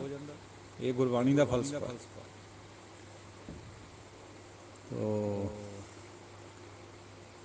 ਪੋਖ ਤੁਖਾਰ ਨਾ ਵਿਆਪਈ, ਕੰਠ ਮਿਲਿਆ ਹਰ ਨਾਮ। ਹੁਣ ਪੋਹ ਦਾ ਮਹੀਨਾ, ਇਹ ਸੰਸਕ੍ਰਿਤ ਵਿੱਚ ਹਿੰਦੀ 'ਚ ਪੋਖ ਕਿਹਾ ਜਾਂਦਾ, ਇਹਨੂੰ ਆਪਾਂ ਪੋਹ ਕਹਿ ਦਿੰਦੇ ਹਾਂ। ਪੋਹ ਦੇ ਮਹੀਨੇ ਵਿੱਚ ਠੰਡ ਉਹਨੂੰ ਨਹੀਂ ਲੱਗਦੀ ਜਿਹੜੇ ਆਪਣੇ ਨਾਥ ਦੇ ਪਤੀ ਦੇ ਕੰਠ ਨਾਲ ਮਿਲੇ ਹੋਏ ਹੁੰਦੇ। ਮਤਲਬ ਹੈ ਜਿਨ੍ਹਾਂ ਦਾ ਪ੍ਰੀਤਮ ਕੋਲ ਹੁੰਦਾ ਹੈ ਉਹਨਾਂ ਨੂੰ ਠੰਡ ਨਹੀਂ ਲੱਗਦੀ। ਜਿਹਨੇ ਹਿਰਦੇ ਦੇ ਵਿੱਚ ਪਰਮਾਤਮਾ ਨੂੰ ਪ੍ਰਗਟ ਕਰ ਲਿਆ ਹੁੰਦਾ ਉਹਨਾਂ ਨੂੰ ਕੋਈ ਠੰਡ ਨਹੀਂ ਲੱਗਦੀ। ਤੁਖਾਰ ਠੰਡੀ ਰੁੱਤ ਨੂੰ ਕਹਿੰਦੇ, ਪਾਲੇ ਨੂੰ ਕਹਿੰਦੇ। ਮਨ ਵੇਦਿਆ ਚਰਨਾਰ ਬਿੰਦ, ਦਰਸ਼ਨ ਲੱਗੜਾ ਸਾਹਿਬ। ਮਨ ਚਰਨਾਰ ਬਿੰਦ ਯਾਨੀ ਕਮਲ ਵਰਗੇ ਜਿਹੜੇ ਚਰਨ ਹੈ ਉਹਨਾਂ ਦੇ ਨਾਲ ਵਿੜਿਆ ਜਾਂਦਾ। ਜਦੋਂ ਮਨ ਉੱਧਰ ਵਿੜਿਆ ਗਿਆ ਤਾਂ ਦਰਸ਼ਨ, ਉਹਨਾਂ ਦੇ ਦਰਸ਼ਨਾਂ ਵਿੱਚ ਸਾਹ ਲੱਗ ਜਾਂਦਾ ਹੈ। ਮਤਲਬ ਹੈ ਉੱਧਰ ਦੀ ਉਡੀਕ ਹੁੰਦੀ ਹੈ। ਜਿੱਕਣ ਖੜੀ ਉਹ ਸਾਸਾ ਲਈ ਔਰਤ ਉਡੀਕਦੀ ਹੈ ਨਾ ਆਪਣੇ ਪਤੀ ਨੂੰ, ਵੀ ਆਏਗਾ ਪ੍ਰਦੇਸ਼ ਤੋਂ, ਅੱਜ ਆਉਣਾ, ਉਹਨੇ ਚਿੱਠੀ ਆਈ ਹੋਈ ਹੈ। ਐਸੇ ਤਰੀਕੇ ਨਾਲ ਹਰ ਵਕਤ ਉੱਧਰਲੀ ਤਾਂਘ ਰਹਿੰਦੀ, ਬਿਰਤੀ ਉੱਧਰ ਲੱਗੀ ਵੀ ਹੁੰਦੀ ਹਰੀ ਦੇ ਦਰਸ਼ਨਾਂ 'ਚ। ਓਟ ਗੋਬਿੰਦ ਗੋਪਾਲ ਰਾਏ ਸੇਵਾ ਸੁਆਮੀ ਦਾ। ਹਰੀ ਦੇ ਚਰਨਾਂ ਦੀ ਓਟ ਹਰ ਵਕਤ ਰਹਿੰਦੀ ਹੈ, ਔਰ ਲਾਭ ਲੈਣਾ ਹੁੰਦਾ ਹੈ ਸੇਵਾ ਦਾ, ਉਹਦੇ ਚਰਨਾਂ ਦਾ, ਹਰੀ ਦਾ, ਗੋਪਾਲ ਦਾ। ਵਿਖਿਆ ਪੋਹ ਨਾ ਸਕਈ ਮਿਲ ਸਾਧੂ ਗੁਣ ਦਾ। ਜਿਹੜੀ ਵਿਖਿਆ ਹੈ, ਮਾਇਆ ਹੈ, ਇਹ ਉਹਨੂੰ ਪੋਹ ਨਹੀਂ ਸਕਦੀ, ਨੇੜੇ ਵੀ ਨਹੀਂ ਆ ਸਕਦੀ। ਜਿਹੜਾ ਸਾਧੂ ਦੇ ਨਾਲ ਮਿਲ ਕੇ ਪਰਮਾਤਮਾ ਦੇ ਗੁਣ ਗਾਉਂਦਾ। ਜਹਤੇ ਉਪਜੀ ਤਹਿ ਮਿਲੀ ਸੱਚੀ ਪ੍ਰੀਤ ਸਮਾ। ਜਿੱਥੋਂ ਉਪਜੀ ਹੈ ਉਹਨੂੰ ਮਿਲ ਜਾਂਦੀ ਹੈ ਆਤਮਾ, ਔਰ ਸੱਚੀ ਪ੍ਰੀਤ ਦੇ ਵਿੱਚ ਹੀ ਸਮਾ ਜਾਂਦੀ ਹੈ। ਸੱਚੀ ਪ੍ਰੀਤ ਦੇ ਨਾਲ ਹੀ ਸਮਾ ਜਾਂਦੀ ਹੈ। ਕਿਉਂਕਿ ਜਿਹਦਾ ਪ੍ਰੇਮ ਸੱਚਾ ਹੋ ਗਿਆ, ਜਿਹਨੂੰ ਗੁਰੂ ਨੇ ਪ੍ਰੇਮ ਬਖਸ਼ ਦਿੱਤਾ, ਪ੍ਰੀਤ ਬਖਸ਼ ਦਿੱਤੀ। ਪ੍ਰੀਤ ਦੇ ਤੱਤੇ ਨੂੰ ਸਿਆਰੀਏ ਦਾ ਮਤਲਬ ਹੈ ਪ੍ਰੀਤ ਦੇ ਨਾਲ, ਪ੍ਰੇਮ ਦੇ ਨਾਲ। ਉਹ ਜਿੱਥੋਂ ਪੈਦਾ ਹੋਈ ਸੀ ਉੱਥੇ ਹੀ ਮਿਲ ਜਾਂਦੀ, ਯਾਨੀ ਆਪਣੇ ਪਤੀ ਤੋਂ ਵਿਛੜ ਕੇ ਆਈ ਹੋਈ ਉਹਦੇ ਨਾਲ ਮਿਲ ਜਾਂਦੀ। ਕਰ ਗਹਿ ਲੀਨੀ ਪਾਰ ਬ੍ਰਹਮ ਬਹੁੜ ਨਾ ਵਿਛੜੀ। ਸਾਡਾ ਹੱਥ ਪਕੜ ਕੇ ਪਰਮਾਤਮਾ ਨੇ, ਵਾਹਿਗੁਰੂ ਨੇ ਆਪਣੇ ਨਾਲ ਮਿਲਾ ਲਿਆ, ਮੁੜ ਕੇ ਵਿਛੋੜਾ ਨਹੀਂ ਪੈਂਦਾ ਕਦੇ। ਬਾਹਰ ਜਾਓ ਲੱਖ ਬੇਰੀਆਂ ਹਰ ਸੱਜਣ ਅਗੰਮ ਅਗਾ। ਉਹ ਸੱਜਣ ਅਗੰਮ ਹੈ, ਅਗਾਹ ਹੈ, ਅਥਾਹ ਹੈ, ਉਹ ਤੋਂ ਬਾਰ ਲੱਖ ਵਾਰੀ ਬਲਿਹਾਰ ਜਾ। ਮੈਂ ਬਲਿਹਾਰ ਜਾਂਦਾ, ਬਾਹਰ ਨਹੀਂ ਜਾਂਦਾ। ਸ਼ਰਮ ਪਈ ਨਾਰਾਇਣੈ ਨਾਨਕ ਦਰ ਪਈਆ। ਜਦੋਂ ਉਹਦੇ ਦਰ ਦੇ ਉੱਤੇ ਪਈ ਹੋਵੇਗੀ ਔਰਤ, ਮਤਲਬ ਉਹਨੂੰ ਹਰ ਵਕਤ ਤੰਗਦੀ ਹੋਏਗੀ, ਉਹਨੂੰ ਵੀ ਪਤਾ ਹੁੰਦਾ ਵੀ ਇਹ ਮੇਰੇ ਉੱਤੇ ਪੂਰੀ ਵਨੈਸ ਬਣਾਈ ਬੈਠੀ ਹੈ ਜਾਂ ਬੈਠਾ ਹੈ, ਤਾਂ ਪਰਮਾਤਮਾ ਨੂੰ ਵੀ ਸ਼ਰਮ ਹੋ ਜਾਂਦੀ ਹੈ ਆਪਣੀ। ਉਹ ਆਪਣੀ ਲਾਜ ਪਾਲਦਾ, ਫਿਰ ਲੱਜਾ ਹੁੰਦੀ ਹੈ ਉਹਦੀ। ਦਰ ਪਰ ਢੱਠੀ ਹੋਈ ਨੂੰ ਪਰਮਾਤਮਾ ਆਪਣੀ ਲਾਜ ਪਾਲਦਾ। ਉਹਦਾ ਇਹ ਸੁਭਾਅ ਹੈ, ਉਹਦਾ ਇਹ ਬਿਰਦ ਹੈ ਬਈ ਉਹ ਆਪਣਿਆਂ ਨੂੰ ਬੜਾ ਕਰਦਾ, ਫਿਰ ਆਪਣੇ ਨਾਲ ਮਿਲਾ ਲੈਂਦਾ। ਪੋਖ ਸੁਹੰਦਾ ਸਰਬ ਸੁੱਖ ਜਿਸ ਬਖਸ਼ੇ ਬੇਪਰਵਾਹ। ਉਹਦੇ ਮਹੀਨੇ ਦੀ ਵਿਚਾਰ ਫਿਰ ਦੁਬਾਰਾ ਦੁਹਰਾਉਂਦੇ ਹਾਂ ਵੀ ਉਹਨੂੰ ਸਰਬ ਸੁੱਖ ਪ੍ਰਾਪਤ ਹੋ ਜਾਂਦਾ, ਜਿਹਨੂੰ ਉਹ ਬੇਪਰਵਾਹ ਬਖਸ਼ ਦਿੰਦਾ। ਮਾਘ ਮੱਝਣ ਸੰਗ ਸਾਧੂਆਂ ਧੂੜੀ ਕਰ ਇਸ਼ਨਾਨ। ਮਾਘ ਦੇ ਮਹੀਨੇ ਵਿੱਚ ਇਹ ਇੱਕ ਰਵਾਇਤ ਹੈ, ਪਰੰਪਰਾ ਹੈ ਬਈ ਦਾਨ ਪੁੰਨ ਬਹੁਤ ਕਰਿਆ ਜਾਂਦਾ, ਤੀਰਥਾਂ ਦਾ ਇਸ਼ਨਾਨ ਕਰਿਆ ਜਾਂਦਾ। ਉਹਦੀ ਮਹਾਤਮ ਜੋ ਸੰਸਾਰ ਕਰਦਾ ਹੈ, ਅਤੇ ਗੁਰੂ ਸਾਹਿਬ ਨੇ ਉਹਨੂੰ ਆਪਣੇ ਐਂਗਲ ਤੋਂ ਪੇਸ਼ ਕਰਿਆ। ਗੁਰੂ ਸਾਹਿਬ ਨੇ ਭਗਤਾਂ ਨੇ ਹਰ ਇੱਕ ਪੁਰਾਣਾ ਜੋ ਕੁਛ ਵੀ ਹੋ ਰਿਹਾ ਸੀ ਇੱਥੇ, ਰਸਮੋ ਰਿਵਾਜ ਜਾਂ ਕੋਈ ਵੀ ਦਲੀਲ, ਉਹਨੂੰ ਆਪਣੇ ਢੰਗ ਤੋਂ ਪੇਸ਼ ਕਰਿਆ। ਇਹ ਗੱਲ ਸਮਝਣ ਵਾਲੀ ਹੈ ਗੁਰਬਾਣੀ 'ਚ। ਮਾਘ ਮੱਜਨ ਸੰਗ ਸਾਧੂਆਂ, ਮੱਜਨ ਇਸ਼ਨਾਨ ਨੂੰ ਕਹਿੰਦੇ ਮਲ ਮਲ ਕੇ ਜਿਹੜਾ ਆਪਾਂ ਕਰਦੇ ਹੁੰਦੇ। ਸਾਧੂਆਂ ਦੇ ਸੰਗ ਭਾਈ ਮਜਨ ਕਰੋ, ਉਹਨਾਂ ਦੀ ਧੂੜੀ 'ਚ ਇਸ਼ਨਾਨ ਕਰੋ, ਨਾ ਕਿ ਕਿਸੇ ਜਿਹੜੇ ਪੁਰਾਣੇ ਬਣੇ ਹੋਏ ਸਾਡੇ ਥਾਪੇ ਹੋਏ ਤੀਰਥ ਹੈ ਉਹਨਾਂ ਦੇ ਉੱਤੇ ਜਾ ਕੇ ਨਹਾਉਣ ਦੀ ਗੱਲ ਕਰੋ। ਲੱਖਾਂ ਦੀ ਗਿਣਤੀ ਵੀ ਜਾਂਦੇ, ਕਰਮ ਧਰਮ ਬਣਿਆ ਹੋਇਆ, ਉਹਦਾ ਖੰਡਨ ਹੈ ਗੁਰਬਾਣੀ 'ਚ। ਸਾਧੂ ਦੀ ਧੂੜੀ 'ਚ ਇਸ਼ਨਾਨ ਕਰੋ, ਮਤਲਬ ਹੈ ਆਪਣੀ ਮੈਂ ਨੂੰ ਤੋੜ ਦਿਓ, ਸਾਧੂ ਦੇ ਨਾਲ ਜੁੜੋ। ਹਰ ਕਾ ਨਾਮ ਧਿਆਏ ਸੁਣ, ਸਭਨਾ ਨੂੰ ਕਰਦਾ। ਹਰੀ ਦਾ ਨਾਮ ਧਿਆਓ ਵੀ, ਸੁਣੋ ਵੀ, ਔਰ ਇਹਦਾ ਹੀ ਦਾਨ ਕਰੋ ਅੱਗੇ, ਨਾਮ ਦਾ, ਨਾ ਕਿ ਜਿਹੜਾ ਦੂਜਾ ਪੁੰਨ ਦਾਨ ਆਪਾਂ ਕਰਦੇ ਹਾਂ। ਔਰ ਉਹਦੇ ਨਾਲ ਭਾਵਨਾ ਕਈ ਵਾਰੀ ਦਾਨੀ ਹੋਣ ਦੀ ਬਣ ਜਾਂਦੀ ਹੈ, ਉਹ ਹੋਰ ਵੀ ਮਾਰੂ ਹੈ। ਦਾਨ ਤਾਂ ਕੇਵਲ ਮਹਾਂਪੁਰਸ਼ ਨਾਮ ਦਾ ਕਰ ਸਕਦਾ, ਹੋਰ ਨਹੀਂ। ਬਾਕੀ ਬੰਦੇ ਨਹੀਂ ਕੋਈ ਵੀ ਦਾਨ ਕਰ ਸਕਦੇ, ਬਾਕੀ ਸਭ ਮੰਗਤੇ ਹੈ। ਦੱਦਾ ਦਾਤਾ ਏਕ ਹੈ, ਸਭ ਕੋ ਦੇਵਨਹਾਰ। ਜਾਂ ਪਰਮਾਤਮਾ ਦਾਨੀ ਹੈ ਜਾਂ ਸੰਤ ਦਾਨੀ, ਗੁਰੂ ਦਾਨੀ, ਬਾਕੀ ਸਭ ਮੰਗਤੇ ਹੈ। ਤਾਂ ਉਧਰ ਨਹੀਂ ਜੋੜਨਾ ਜਿੱਧਰ ਪੰਡਿਤ ਨੇ ਸਾਨੂੰ ਲਾਇਆ ਹੋਇਆ ਕਰਮ ਧਰਮ ਕਰਨ ਖਾਤਰ ਆਪਾਂ ਦਾਨ ਪੁੰਨ ਕਰਦੇ ਹਾਂ ਮਾਘ ਦੇ ਮਹੀਨੇ 'ਚ। ਨਹੀਂ, ਹਰੀ ਦਾ ਨਾਮ ਧਿਆਉਣਾ ਹੈ, ਸੁਣਨਾ ਹੈ, ਔਰ ਇਹਦਾ ਹੀ ਦਾਨ ਕਰਨਾ ਹੈ। ਹਰੀ ਦਾ ਨਾਮ ਦਾਨ ਕਰਿਆ ਜਾਂਦਾ, ਬਾਕੀ ਚੀਜ਼ਾਂ ਨਹੀਂ ਅਸੀਂ ਕੁਛ ਵੀ ਕਰ ਸਕਦੇ। ਇਹ ਵੀ ਤਾਂ ਕਰਾਂਗੇ ਜੇ ਆਪਾਂ ਪਹਿਲਾਂ ਧਿਆਵਾਂਗੇ, ਸੁਣਾਂਗੇ, ਆਪਣੇ ਅੰਦਰ ਪ੍ਰਗਟ ਕਰਾਂਗੇ, ਫਿਰ ਕਰ ਸਕਦੇ। ਇਹ ਦਾਨ ਸ਼ਬਦ ਸਿਰਫ ਨਾਮ ਖਾਤਰ ਆਉਂਦਾ ਸਾਧ ਸੰਗਤ ਜੀਓ, ਬਾਕੀ ਚੀਜ਼ਾਂ ਖਾਤਰ ਐਕਣ ਦਾਨ ਨਹੀਂ ਹੈ, ਬੰਦਾ ਕੋਈ ਵੀ ਕਰ ਸਕਦਾ। ਉਹ ਬੰਦਾ ਮਹਾਂਪੁਰਸ਼ ਜਿਹੜਾ ਬਣ ਜਾਂਦਾ ਉਹ ਦਾਨ ਕਰ ਸਕਦਾ ਨਾਮ ਦਾ ਸਿਰਫ। ਜਨਮ ਕਰਮ ਮਲ ਉਤਰੈ, ਮਨ ਤੇ ਜਾਏ ਗੁਮਾਨ। ਜਨਮਾਂ ਦਾ ਜਿਹੜਾ ਕਰਿਆ ਹੋਇਆ, ਕਰੀ ਹੋਈ ਮੈਲ ਹੁੰਦੀ ਹੈ, ਕਮਾਈ ਹੋਈ, ਉਹ ਮਨ 'ਤੇ ਉਤਰ ਜਾਂਦੀ ਹੈ। ਔਰ ਗੁਮਾਨ ਯਾਨੀ ਅਭਿਮਾਨ ਹਿਰਦੇ 'ਚੋਂ ਦੂਰ ਹੋ ਜਾਂਦਾ, ਹੰਕਾਰ ਦੂਰ ਹੋ ਜਾਂਦਾ। ਕਈ ਜਨਮਾਂ ਦੇ ਕਰਮਾਂ ਦੀ ਮੈਲ ਨਾਮ ਦੇ ਧਿਆਉਣ ਸੁਣਨੇ ਨਾਲ ਦੱਥ ਜਾਂਦੀ ਹੈ। ਕਾਮ ਕ੍ਰੋਧ ਨਾ ਮੋਹੀ ਹੈ, ਬਿਨਸੈ ਲੋਭ ਸੁਆਨ। ਕਾਮ ਕ੍ਰੋਧ ਸਿਆਰੀਆਂ ਲੱਗੀਆਂ ਹੋਈਆਂ ਦੋਹਾਂ ਸ਼ਬਦਾਂ, ਕਾਮ ਨਾਲ ਔਰ ਕ੍ਰੋਧ ਨਾਲ, ਆਹ ਮਤਲਬ ਹੈ। ਇਹਨਾਂ ਦੇ ਨਾਲ ਨਹੀਂ ਬੰਦਾ ਫਿਰ ਮੋਹਿਆ ਜਾਂਦਾ। ਔਰ ਜਿਹੜਾ ਲੋਭ ਦਾ ਕੁੱਤਾ ਹੈ ਉਹ ਵੀ ਬਿਨਸ ਜਾਂਦਾ। ਲੋਭ ਨੂੰ ਸੁਆਨ ਨਾਲ ਤੁਲਨਾ ਦਿੱਤੀ ਗਈ, ਕਿਉਂਕਿ ਕੁੱਤਾ ਵੀ ਲਾਲਚ ਕਰਦਾ। ਸੱਚੇ ਮਾਰਗ ਚੱਲਦਿਆਂ ਉਸਤਤ ਕਰੇ ਜਹਾਨ। ਸੱਚ ਦੇ ਮਾਰਗ ਪਰ ਚੱਲਣ ਦੇ ਨਾਲ ਸਾਰਾ ਜਹਾਨ ਉਸਤਤ ਹੀ ਕਰਦਾ। ਸਾਧ ਸੰਗਤ ਜੀ, ਉਹ ਇਹ ਵਿਚਾਰ ਵੀ ਸਮਝਣ ਵਾਲੀ ਹੈ। ਆਪਾਂ ਅਕਸਰ ਦੇਖਦੇ ਹਾਂ ਵੀ ਮਹਾਂਪੁਰਸ਼ਾਂ ਦੇ ਨਾਲ ਤਾਂ ਉਹ ਕੁਛ ਹੋਇਆ ਜਿਹੜਾ ਆਮ ਬੰਦਿਆਂ ਨਾਲ ਵੀ ਨਹੀਂ ਹੁੰਦਾ। ਕਿਸੇ ਨੂੰ ਸੂਲੀ ਪਰ ਬਿਠਾਇਆ ਗਿਆ, ਕਿਸੇ ਮਹਾਂਪੁਰਸ਼ ਨੂੰ ਤਵੀ ਪਰ ਬਿਠਾਇਆ ਗਿਆ, ਕਿਸੇ ਮਹਾਂਪੁਰਸ਼ ਨੂੰ ਚਾਂਦਨੀ ਚੌਕ ਦਾ ਸਾਕਾ ਵਰਤਾਉਣ ਲਈ ਮਜਬੂਰ ਕਰਿਆ ਗਿਆ, ਕਿਸੇ ਨੂੰ ਕਿਵੇਂ, ਕਿਸੇ ਨੂੰ ਕਿਵੇਂ। ਤਾਂ ਫਿਰ ਆਪਣੀ ਬੁੱਧੀ ਤਾਂ ਇਹ ਕਹਿੰਦੀ ਹੈ ਵੀ ਉਹਨਾਂ ਦੀ ਉਸਤਤੀ ਤਾਂ ਉਦੋਂ ਵੀ ਨਹੀਂ ਹੋਈ, ਫਿਰ ਕਦੋਂ ਕਰੂਗਾ ਜਹਾਨ ਉਸਤਤੀ। ਦੇਖੋ, ਇਹਦਾ ਭਾਵ ਇਹ ਹੈ ਬਈ ਤਿੰਨੇ ਕਾਲਾਂ ਦੇ ਵਿੱਚ ਉਹਦੀ ਉਸਤਤੀ ਹੁੰਦੀ ਹੈ। ਜਿਹੜਾ ਮਹਾਂਪੁਰਸ਼ ਹੁੰਦਾ ਨਾਮ ਨਾਲ ਜਿਹੜਾ ਜੁੜ ਗਿਆ। ਸਾਹਿਬਜ਼ਾਦਿਆਂ ਦੇ ਸਮੇਂ ਕਿੰਨੇ ਕੁ ਲੋਕਾਂ ਨੇ ਉਹ ਗੱਲ ਨੂੰ ਸਰਾਹਿਆ ਹੋਣਾ, ਥੋੜ੍ਹਿਆਂ ਜਿਹਾ ਨੇ, ਕਿਉਂਕਿ ਬਾਕੀ ਤਾਂ ਮੁਲਖਈਆ ਜਿਹੜਾ ਸੀਗਾ ਉਹ ਸਾਰਾ ਹੀ ਹਕੂਮਤ ਦੀ ਤਰ੍ਹਾਂ ਸੋਚਦਾ ਸੀਗਾ ਵੀ ਜੇ ਛੱਡ ਦੇਵਾਂ ਆਪਣੇ ਖਿਆਲ ਨੂੰ, ਇਸਲਾਮ ਧਾਰਨ ਕਰ ਲਵਾਂ, ਇਹਨਾਂ ਦੀ ਵਿਚਾਰਿਆਂ ਦੀ ਜਾਨ ਬਚ ਜੂਗੀ, ਇਸ ਤਰ੍ਹਾਂ ਸੋਚਦੇ ਸੀਗੇ, ਜਿਵੇਂ ਅੱਜ ਕੱਲ੍ਹ ਆਪਾਂ ਵੀ ਕਈ ਵਾਰ ਕਰਦੇ ਹਾਂ। ਪਰ ਜਿਹੜਾ ਮਹਾਂਪੁਰਸ਼ ਹੁੰਦਾ ਉਹ ਇਸ ਤਰ੍ਹਾਂ ਨਹੀਂ ਸੋਚਦਾ। ਉਹਨੂੰ ਪਤਾ ਹੁੰਦਾ ਵੀ ਅੱਜ ਜੋ ਕੁਛ ਹੈ ਇਹਨੇ ਰਹਿਣਾ ਨਹੀਂ, ਗੱਲ ਨਹੀਂ, ਸਦੀਆਂ ਤੱਕ, ਔਰ ਤਿੰਨੇ ਕਾਲਾਂ ਦੇ ਵਿੱਚ, ਤਿੰਨੇ ਜਹਾਨਾਂ ਦੇ ਵਿੱਚ ਵਡਿਆਈ ਹੋਣੀ। ਦੇਖ ਲਓ, ਨਤਮਸਤਕ ਸੰਗਤਾਂ ਲੱਖਾਂ ਦੀ ਗਿਣਤੀ 'ਚ ਰੋਜ਼ ਫਤਿਹਗੜ੍ਹ ਸਾਹਿਬ ਹੁੰਦੀਆਂ, ਔਰ ਆਉਂਦੀ ਰਹਿੰਦੀ ਦੁਨੀਆ ਤੱਕ ਹੁੰਦੀਆਂ ਰਹਿਣੀਆਂ, ਵੱਧਦੀਆਂ ਹੀ ਜਾਣੀਆਂ। ਜਿਹੜੇ ਹੁਣ ਗੁਰੂ ਧਾਮ ਹੈ ਇਹ ਵੀ ਛੋਟੇ ਪੈ ਜਾਣੇ, ਇੰਨੀ ਰਿਸਪੈਕਟ ਵਿੱਚ ਇਕੱਠ ਮੱਠ ਹੋਣ ਕਰਨੇ। ਅੱਜ ਤੇ 200, 400, 1000 ਸਾਲ ਨੂੰ ਇਹ ਤਾਂ ਚੱਲਦਾ ਰਹਿਣਾ, ਕਿਉਂਕਿ ਜਿਹੜੀ ਨਾਮ ਦੀ ਵਡਿਆਈ ਆ ਉਹ ਕਦੇ ਫਿੱਕੀ ਨਹੀਂ ਪੈਂਦੀ। ਆਹ ਭਾਵ ਹੈ ਵੀ ਤਿੰਨੇ ਕਾਲਾਂ ਦੇ ਵਿੱਚ, ਤਿੰਨੇ ਜਹਾਨਾਂ ਦੇ ਵਿੱਚ, ਮਾਤ ਲੋਕ, ਪਤਾਲ ਲੋਕ, ਔਰ ਜਿਹੜਾ ਹੇਠਲਾ ਲੋਕ, ਆਪਣਾ ਉੱਪਰਲਾ ਲੋਕ ਹੈ, ਪਰਲੋਕ, ਤਿੰਨਾਂ ਦੇ ਵਿੱਚ ਵਡਿਆਈ ਹੁੰਦੀ ਹੈ। ਜਹਾਨ ਦਾ ਮਤਲਬ ਹੀ ਇਹੀ ਹੈ ਸਾਧ ਸੰਗਤ ਜੀ। ਉਹ ਇੱਕ ਹੁੰਦਾ ਸੰਸਾਰ ਜਿਹੜਾ ਆਪਾਂ ਨੂੰ ਦਿਖਦਾ, ਧਰਤੀ।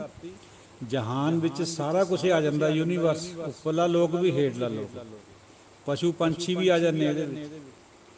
ਸਾਰਾ ਹੀ ਜਹਾਨ ਉਸਤਤੀ ਕਰਦਾ ਸੱਚੇ ਮਾਰਗ ਤੇ ਚੱਲਣ ਵਾਲੇ ਦੀ। ਅੱਜ ਹੋ ਰਹੀ ਆਪਾਂ ਦੇਖ ਰਹੇ ਹਾਂ, ਉਦੋਂ ਨਹੀਂ ਲੱਗਦਾ ਹੋਣਾ ਬਹੁਤਿਆਂ ਲੋਕਾਂ ਨੂੰ, ਅੱਜ ਵੀ ਨਹੀਂ ਲੱਗਦਾ। ਜੇ ਕੋਈ ਅੱਜ ਵਿਸਾਖਾ ਵਰਤਾਵੇ, ਸੰਤ ਜਰਨੈਲ ਸਿੰਘ ਜੀ ਦੀ ਮਿਸਾਲ ਆਪਣੇ ਸਾਹਮਣੇ ਹੈ, ਰਹਿੰਦੀ ਦੁਨੀਆ ਤੱਕ ਇਹ ਗੱਲ ਯਾਦ ਰੱਖੀ ਜਾਣੀ। 68 ਤੀਰਥ ਸਗਲ ਪੁੰਨ ਜੀ ਦਇਆ ਪ੍ਰਵਾਨ, 68 ਤੀਰਥ ਸਾਰੇ ਪੁੰਨ ਜੀਵਾਂ ਪਰ ਦਇਆ ਕਰਨੀ ਨਾਮ ਦੇ ਵਿੱਚ ਹੀ ਆ ਜਾਂਦੀ। ਇਹ ਪ੍ਰਵਾਨ ਹੈ। ਜਿਹੜੀ ਦਇਆ ਵਹਿਮ ਭਰੀ ਹੈ, ਜਿਹਨੂੰ ਹਿੰਸਾ ਵੀ ਵਹਿਮ ਭਰੀ ਕਿਹਾ ਜਾਂਦਾ ਹੈ, ਉਹ ਨਹੀਂ ਹੈ ਗੁਰਬਾਣੀ 'ਚ ਪ੍ਰਵਾਨ।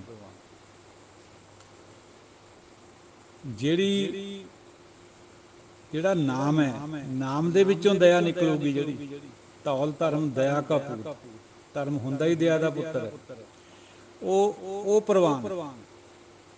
ਸਾਰੇ 68 ਤੀਰਥ ਵਿੱਚ ਆ ਜਾਂਦੇ, ਸਗਲੇ ਪੁੰਨ ਵੀ ਆ ਜਾਂਦੇ, ਔਰ ਜਿੰਨੀਆਂ ਵੀ ਦਇਆ ਕਰਦਾ ਬੰਦਾ ਸੋ ਕਾਲਡ ਉੱਪਰੋਂ ਉਹ ਵੀ ਨਾਮ ਦੇ ਮਾਰਗ ਵਿੱਚ ਆ ਜਾਂਦੇ। ਜਿਸਨੂੰ ਦੇਵੈ ਦਇਆ ਕਰ ਸੋਈ ਪੁਰਖ ਸੁਜਾਨ, ਜਿਸਨੂੰ ਉਹ ਦਇਆ ਕਰਕੇ ਬਖਸ਼ ਦਿੰਦਾ ਹੈ, ਮਿਆ ਕਰ ਦਿੰਦਾ ਹੈ, ਉਹੀ ਪੁਰਖ ਸੁਜਾਨ ਹੈ, ਉਹੀ ਸਿਆਣਾ ਹੈ, ਦੂਜਾ ਨਹੀਂ। ਸੰਸਾਰੀ ਚਤਰਾਈ ਜਿਹੜੀ ਹੈ ਉਹ ਨਹੀਂ ਉੱਥੇ ਚੱਲਦੀ, ਉਹ ਤਾਂ ਇੱਥੇ ਰਹਿ ਜਾਂਦੀ, ਉਹ ਵੀ ਖੋਲੀ ਜਾਂਦੀ ਹੈ। ਦਰਗਾਹ ਦੇ ਵਿੱਚ ਕੇਵਲ ਉਹੀ ਸੁਜਾਨ ਮੰਨਿਆ ਜਾਂਦਾ ਜਿਹਦੇ ਪੱਲੇ ਨਾਮ ਹੋਵੇ। ਜਿਨ੍ਹਾਂ ਮਿਲਿਆ ਪ੍ਰਭ ਆਪਣਾ ਨਾਨਕ ਤਿਨ ਕੁਰਬਾਨ। ਫਿਰ ਗੁਰੂ ਨਾਨਕ ਪਾਤਸ਼ਾਹ ਯਾਨੀ ਪੰਜਵੇਂ ਨਾਨਕ ਕੁਰਬਾਨ ਜਾਣ ਦੀ ਬਾਤ ਕਰ ਰਹੇ ਹਾਂ, ਉਸ ਤੋਂ ਜਿਨ੍ਹਾਂ ਨੂੰ ਆਪਣਾ ਪ੍ਰਭੂ ਮਿਲ ਗਿਆ। ਬਹੁਤ ਉੱਚੀ ਅਵਸਥਾ ਹੈ ਜਿਹੜੀ ਚੌਥੇ ਪਦ ਦੀ ਔਰ ਪਰਮ ਪਦ ਦੀ ਹੈ, ਜਿਹਦੇ 'ਚ ਗੁਰੂ ਦਾ ਜਾਂ ਪਰਮਾਤਮਾ ਦਾ ਮਿਲਾਪ ਹੁੰਦਾ ਹੈ। ਉਹਨਾਂ ਦੀ ਉਹ ਵਡਿਆਈ ਕਰੀਏ ਗੁਰਬਾਣੀ ਨੇ, ਹੋਰ ਕਿਸੇ ਦੀ ਨਹੀਂ ਕਰੀ। ਕੋਈ ਕਿੱਡਾ ਹੀ ਰਹਿਬਰ ਹੋਇਆ ਹੋਵੇ, ਪੈਗੰਬਰ ਹੋਇਆ ਹੋਵੇ, ਅਵਤਾਰ ਹੋਇਆ ਹੋਵੇ, ਜਿਨ੍ਹਾਂ ਨੂੰ ਗੁਰੂ ਭੇਂਟ ਨਹੀਂ ਹੋਈ, ਜੇ ਹੋਈ ਹੈ ਤਾਂ ਰਿਸ਼ੀ ਕੋਟੀ ਵਾਲੇ ਗੁਰੂਆਂ ਦੀ ਭੇਂਟ ਹੋਈ ਹੈ। ਜਿਹੜਾ ਚੌਥੇ ਪਦ ਵਾਲਾ ਗੁਰੂ ਆ ਉਹਦੀ ਭੇਂਟ ਨਹੀਂ ਹੋਈ। ਉਹਨਾਂ ਦੀ ਕੋਈ ਮਹਿਮਾ ਗੁਰਬਾਣੀ ਨੇ ਨਹੀਂ ਗਾਈ,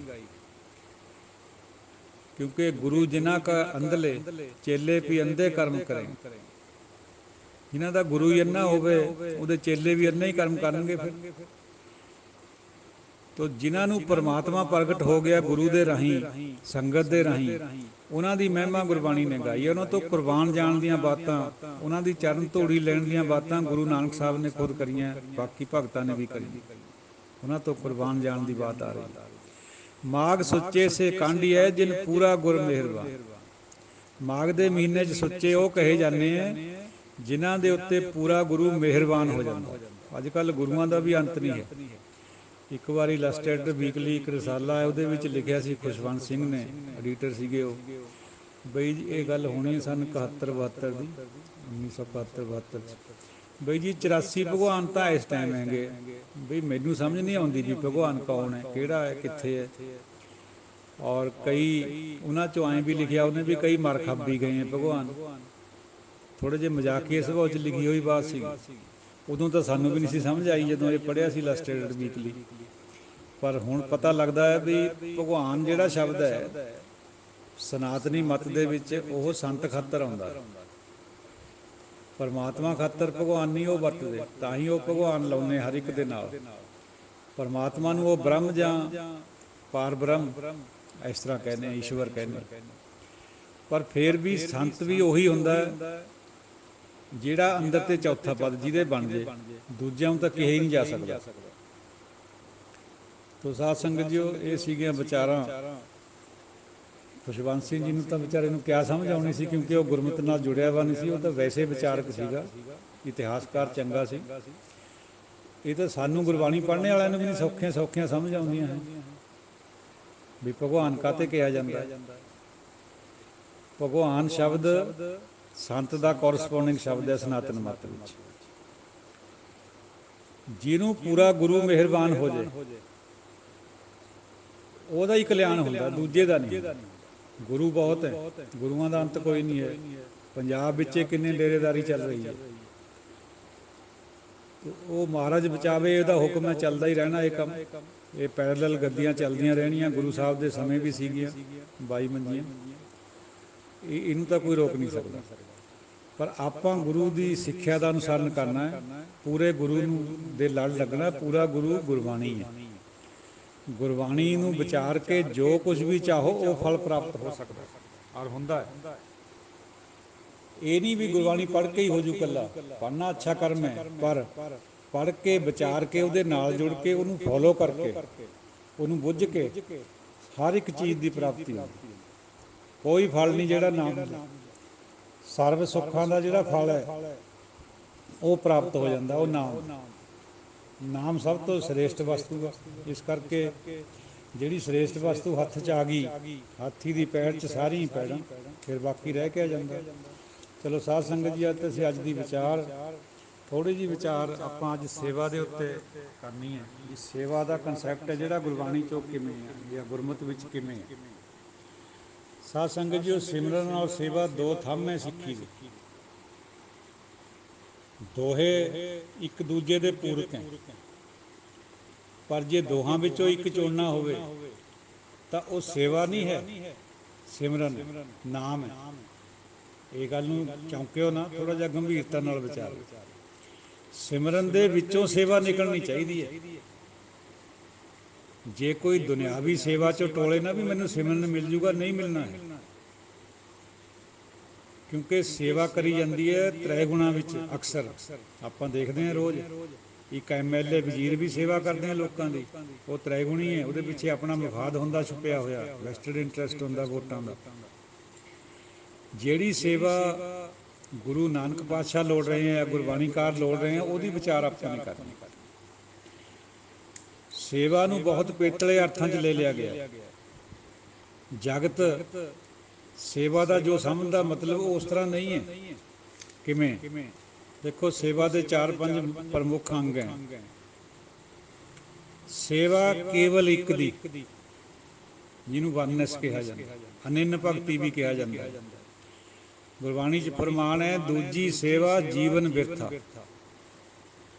ਇੱਕ ਹਰੀ ਤੋਂ ਬਿਨਾਂ, ਇੱਕ ਵਾਹਿਗੁਰੂ ਤੋਂ ਬਿਨਾਂ ਹੋਰ ਕਿਸੇ ਵੀ ਮਨੁੱਖ ਦੀ ਜਾਂ ਦੇਵੀ ਦੇਵਤੇ ਦੀ ਪੂਜਾ ਨਹੀਂ ਸਫਲ ਹੈ, ਜੀਵਨ ਬਿਰਥਾ ਹੈ ਜੇ ਇਸ ਤਰ੍ਹਾਂ ਕੋਈ ਬੰਦਾ ਕਰਦਾ। ਇੱਕ ਹੋਰ ਜਗ੍ਹਾ ਫਰਮਾਨ ਹੈ, ਹਰ ਕੀ ਤੁਮ ਸੇਵਾ ਕਰੋ, ਦੂਜੀ ਸੇਵਾ ਕਰੋ ਨਾ ਕੋਈ ਜੀ। ਹਰ ਕੀ ਸੇਵਾ ਤੇ ਮਨੋ ਚਿੰਦਿਆ ਫਲ ਪਾਈ ਹੈ, ਦੂਜੀ ਸੇਵਾ ਜਨਮ ਬਿਰਥਾ ਜਾਏ। ਦੇਖੋ ਕਿੰਨਾ ਸਖਤ ਹਦਾਇਤ ਹੈ ਸੰਗਤ ਦੀ। ਹਰੀ ਦੀ ਸੇਵਾ ਕਰੋ, ਦੂਜੀ ਕੋਈ ਨਾ ਕਰੋ। ਹਰੀ ਦੀ ਸੇਵਾ ਤੇ ਸਭ ਮਨੋ ਚਿੰਦੇ ਫਲ ਪ੍ਰਾਪਤ ਹੋ ਜੂਗੇ, ਨਾਮ ਪ੍ਰਾਪਤ ਹੋ ਜੂਗਾ। ਦੂਜੀ ਸੇਵਾ 'ਚ ਜਨਮ ਬਿਰਥਾ ਜਾਏ, ਵਿਅਰਥ ਚਲੇ ਜਾਊਗਾ ਜੇ ਦੂਜੀ ਸੇਵਾ ਕਰਦਾ। ਸਮਝ ਹੋਣੀ ਚਾਹੀਦੀ ਹੈ ਸਿੱਖ ਨੂੰ ਕਮ ਸੇ ਕਮ ਵੀ ਸ਼ਬਦ ਦਾ, ਸੇਵਾ ਦਾ ਜਿਹੜਾ ਸ਼ਬਦ ਹੈ ਉਹਦਾ ਮਤਲਬ ਕਿਆ ਹੈ। ਕਈ ਪੁਰਸ਼ਾਂ ਨੂੰ ਇਸ ਤਰ੍ਹਾਂ ਵੀ ਕਹਿੰਦੇ ਸੁਣਿਆ ਵੀ ਗੁਰੂ ਅੰਗਦ ਦੇਵ ਜੀ ਨੂੰ ਗੁਰਗੱਦੀ ਸੇਵਾ ਕਰਕੇ ਮਿਲੀ ਹੈ। ਨਹੀਂ ਸਾਧ ਸੰਗਤ ਜੀ, ਇਹ ਇੱਕ ਕਰੈਕਟ ਸਟੇਟਮੈਂਟ ਨਹੀਂ ਹੈ। ਗੁਰੂ ਅੰਗਦ ਦੇਵ ਜੀ ਨੂੰ ਗੁਰੂ ਦੇ ਚਰਨਾਂ ਵਿੱਚ ਆਉਣ ਨਾਲ, ਗੁਰੂ ਦੇ ਸਮਰਪਣ ਹੋਣ ਨਾਲ, ਆਪਣਾ ਸਭ ਕੁਝ ਬੁੱਧੀ ਖਿਆਲ ਸਭ ਕੁਝ ਸਮਰਪਣ ਹੋਣ ਨਾਲ, ਫਿਰ ਨਾਲ ਸੇਵਾ ਕਰਨੀ, ਫਿਰ ਗੁਰਗੱਦੀ ਪ੍ਰਾਪਤ। ਇਹ ਅਸਲੀ ਸਟੇਟਮੈਂਟ ਐਕਣ ਹੋਣੀ ਚਾਹੀਦੀ। ਨਾਮ ਤਾਂ ਸਭ ਤੋਂ ਜ਼ਰੂਰੀ ਅੰਗ ਹੈ ਗੁਰਮਤਿ ਵਿੱਚ। ਨਾਮ ਦੇ ਵਿੱਚੋਂ ਸੇਵਾ ਨਿਕਲਣੀ ਚਾਹੀਦੀ, ਨਾ ਕਿ ਸੇਵਾ ਵਿੱਚੋਂ ਨਾਮ ਨਿਕਲੇ। ਸੇਵਾ ਤਾਂ ਤ੍ਰੈ ਗੁਣਾ। ਸੇਵਾ ਦੀ ਤਾਂ ਡਾਇਰੈਕਸ਼ਨ ਇਸ ਸੰਸਾਰ ਵੱਲ ਹੁੰਦੀ ਹੈ ਜਾਂ ਆਪਣੇ ਆਪ ਵੱਲ ਹੁੰਦੀ ਹੈ। ਸੇਵਾ ਦੇ ਵਿੱਚ ਅੱਗੇ ਆਉਂਦੀ ਚੱਲ ਕੇ ਵਿਚਾਰ। ਕ੍ਰਿਸ਼ਨ ਜੀ ਕਹਿ ਰਹੇ ਹੈ ਗੀਤਾ ਦੇ ਵਿੱਚ, ਪਵਿੱਤਰ ਗੀਤਾ ਵਿੱਚ ਅਰਜਨ ਨੂੰ ਉਪਦੇਸ਼ ਕਰ ਰਹੇ ਹੈ, ਮਾਮ ਏਵ ਸ਼ਰਨਮ। ਅਰਜੁਨ, ਕੇਵਲ ਮੇਰੀ ਸ਼ਰਨ ਵਿੱਚ ਆ ਜਾ। ਦ੍ਰੋਪਦੀ ਜਿੰਨਾ ਚਿਰ ਹੋਰ ਧਰਮ ਗੁਰੂਆਂ ਵੱਲ ਬੇਨਤੀਆਂ ਕਰਦੀ ਰਹੀ, ਹੱਥ ਜੋੜਦੀ ਰਹੀ, ਫਰਿਆਦਾਂ ਕਰਦੀ ਰਹੀ, ਕਿਸੇ ਨੇ ਪੱਲਾ ਨਹੀਂ ਪਕੜਿਆ। ਚੀਰ ਹਰਨ ਹੋਣ ਤੋਂ ਨਹੀਂ ਰੋਕ ਸਕਿਆ ਕੋਈ। ਲੇਕਿਨ ਜਦ ਬੇਬਸੀ ਦੇ ਆਲਮ ਵਿੱਚ ਨਰਾਇਣ ਨੂੰ ਪੁਕਾਰੀ ਉੱਪਰ ਨੂੰ ਬਾਹਾਂ ਕਰਕੇ, ਤਾਂ ਅੰਦਰੋਂ ਹੀ ਪਰਮਾਤਮਾ ਜੀ ਪ੍ਰਗਟ ਹੋ ਗਏ ਕ੍ਰਿਸ਼ਨ ਦੇ ਰੂਪ 'ਚ, ਔਰ ਲਾਜ ਰੱਖ ਲਈ ਉਹਦੀ।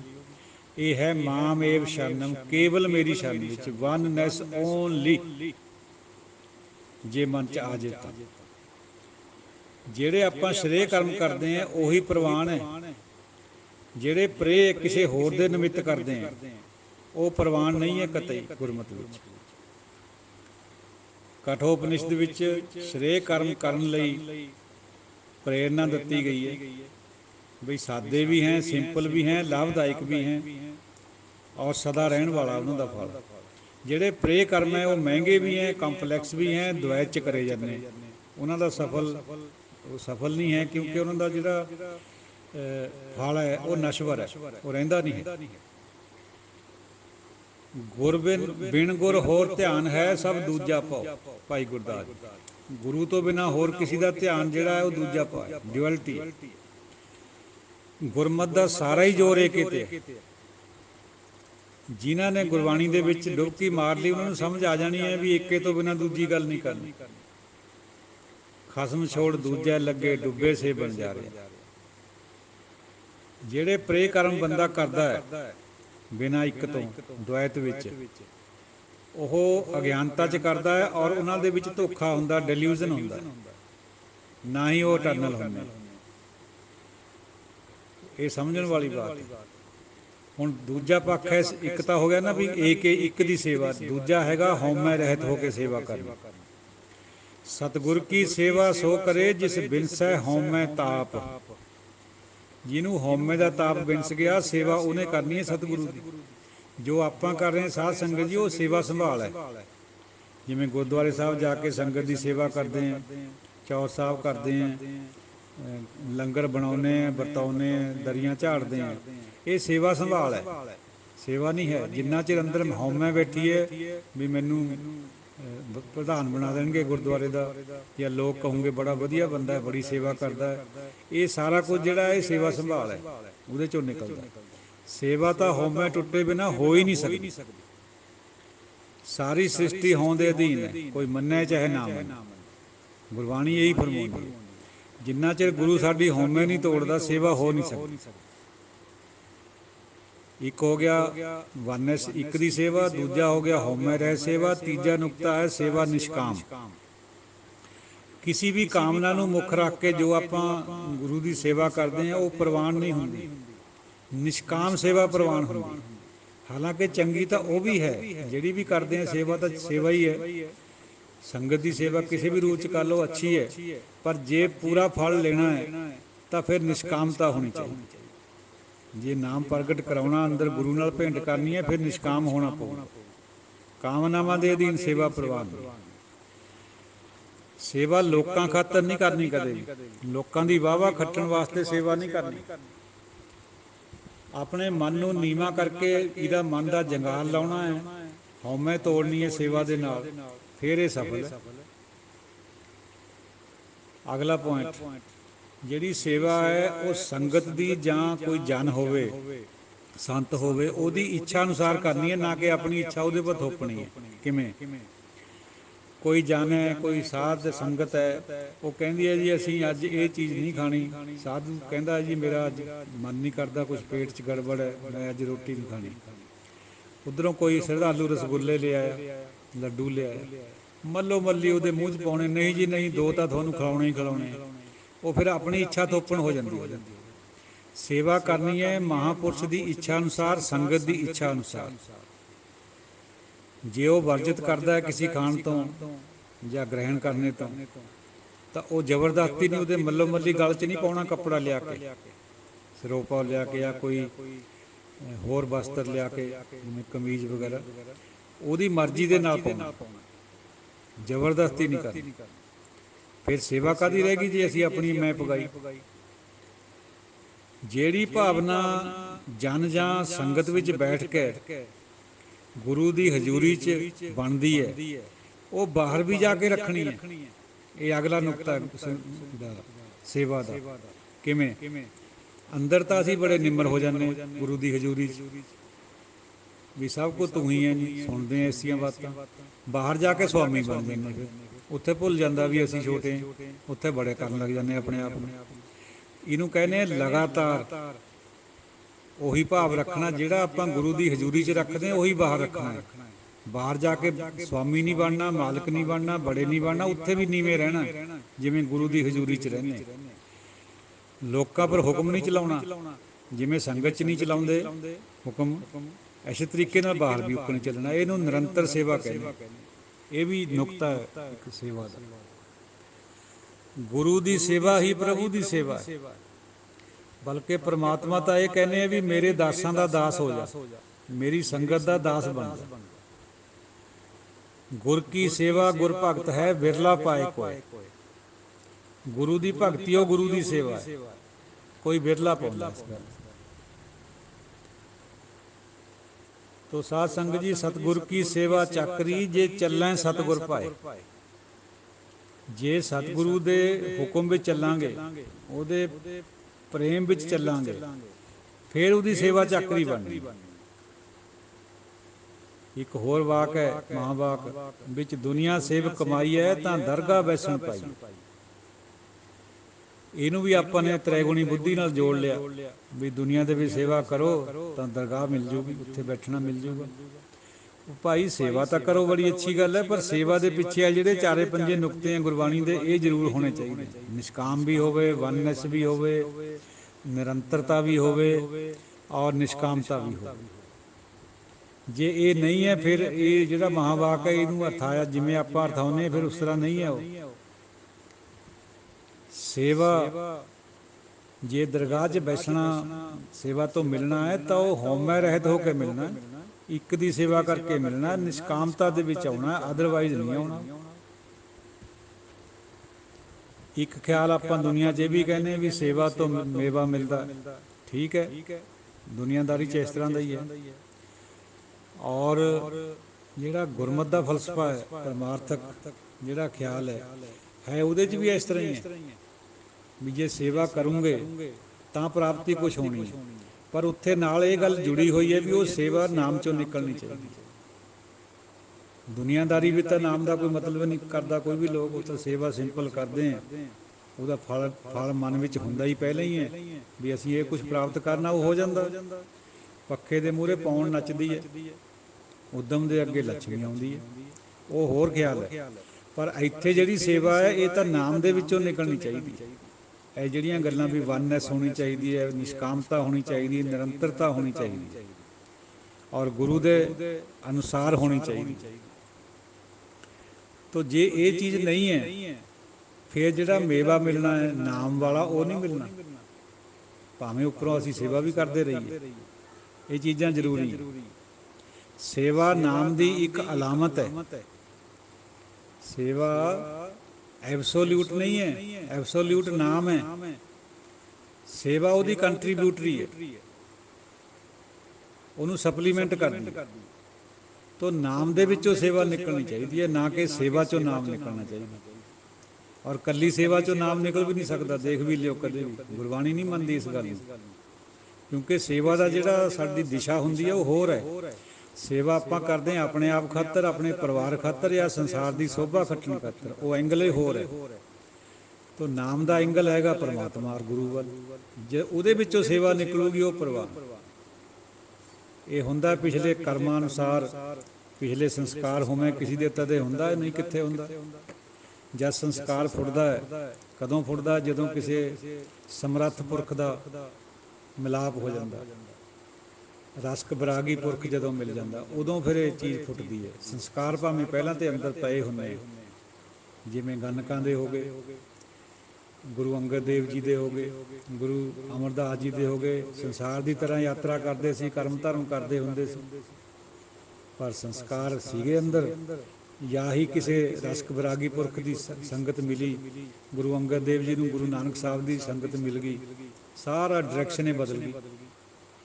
ਨਾਮ ਅੰਦਰ ਆਉਣ ਲੱਗ ਪਿਆ, ਸੇਵਾ 'ਚ ਜੁਟ ਕੇ ਗੁਰਗੱਦੀ ਪ੍ਰਾਪਤ ਹੋ ਗਈ। ਤੋ ਇਹ ਜੋ ਕੁਛ ਹੈ ਇਹ ਸਾਡੀ ਡਾਇਰੈਕਸ਼ਨ ਹੈ ਜਿਹੜੀ ਮਨ ਦੀ, ਉਹਦੇ ਨਾਲ ਚੱਲਣਾ।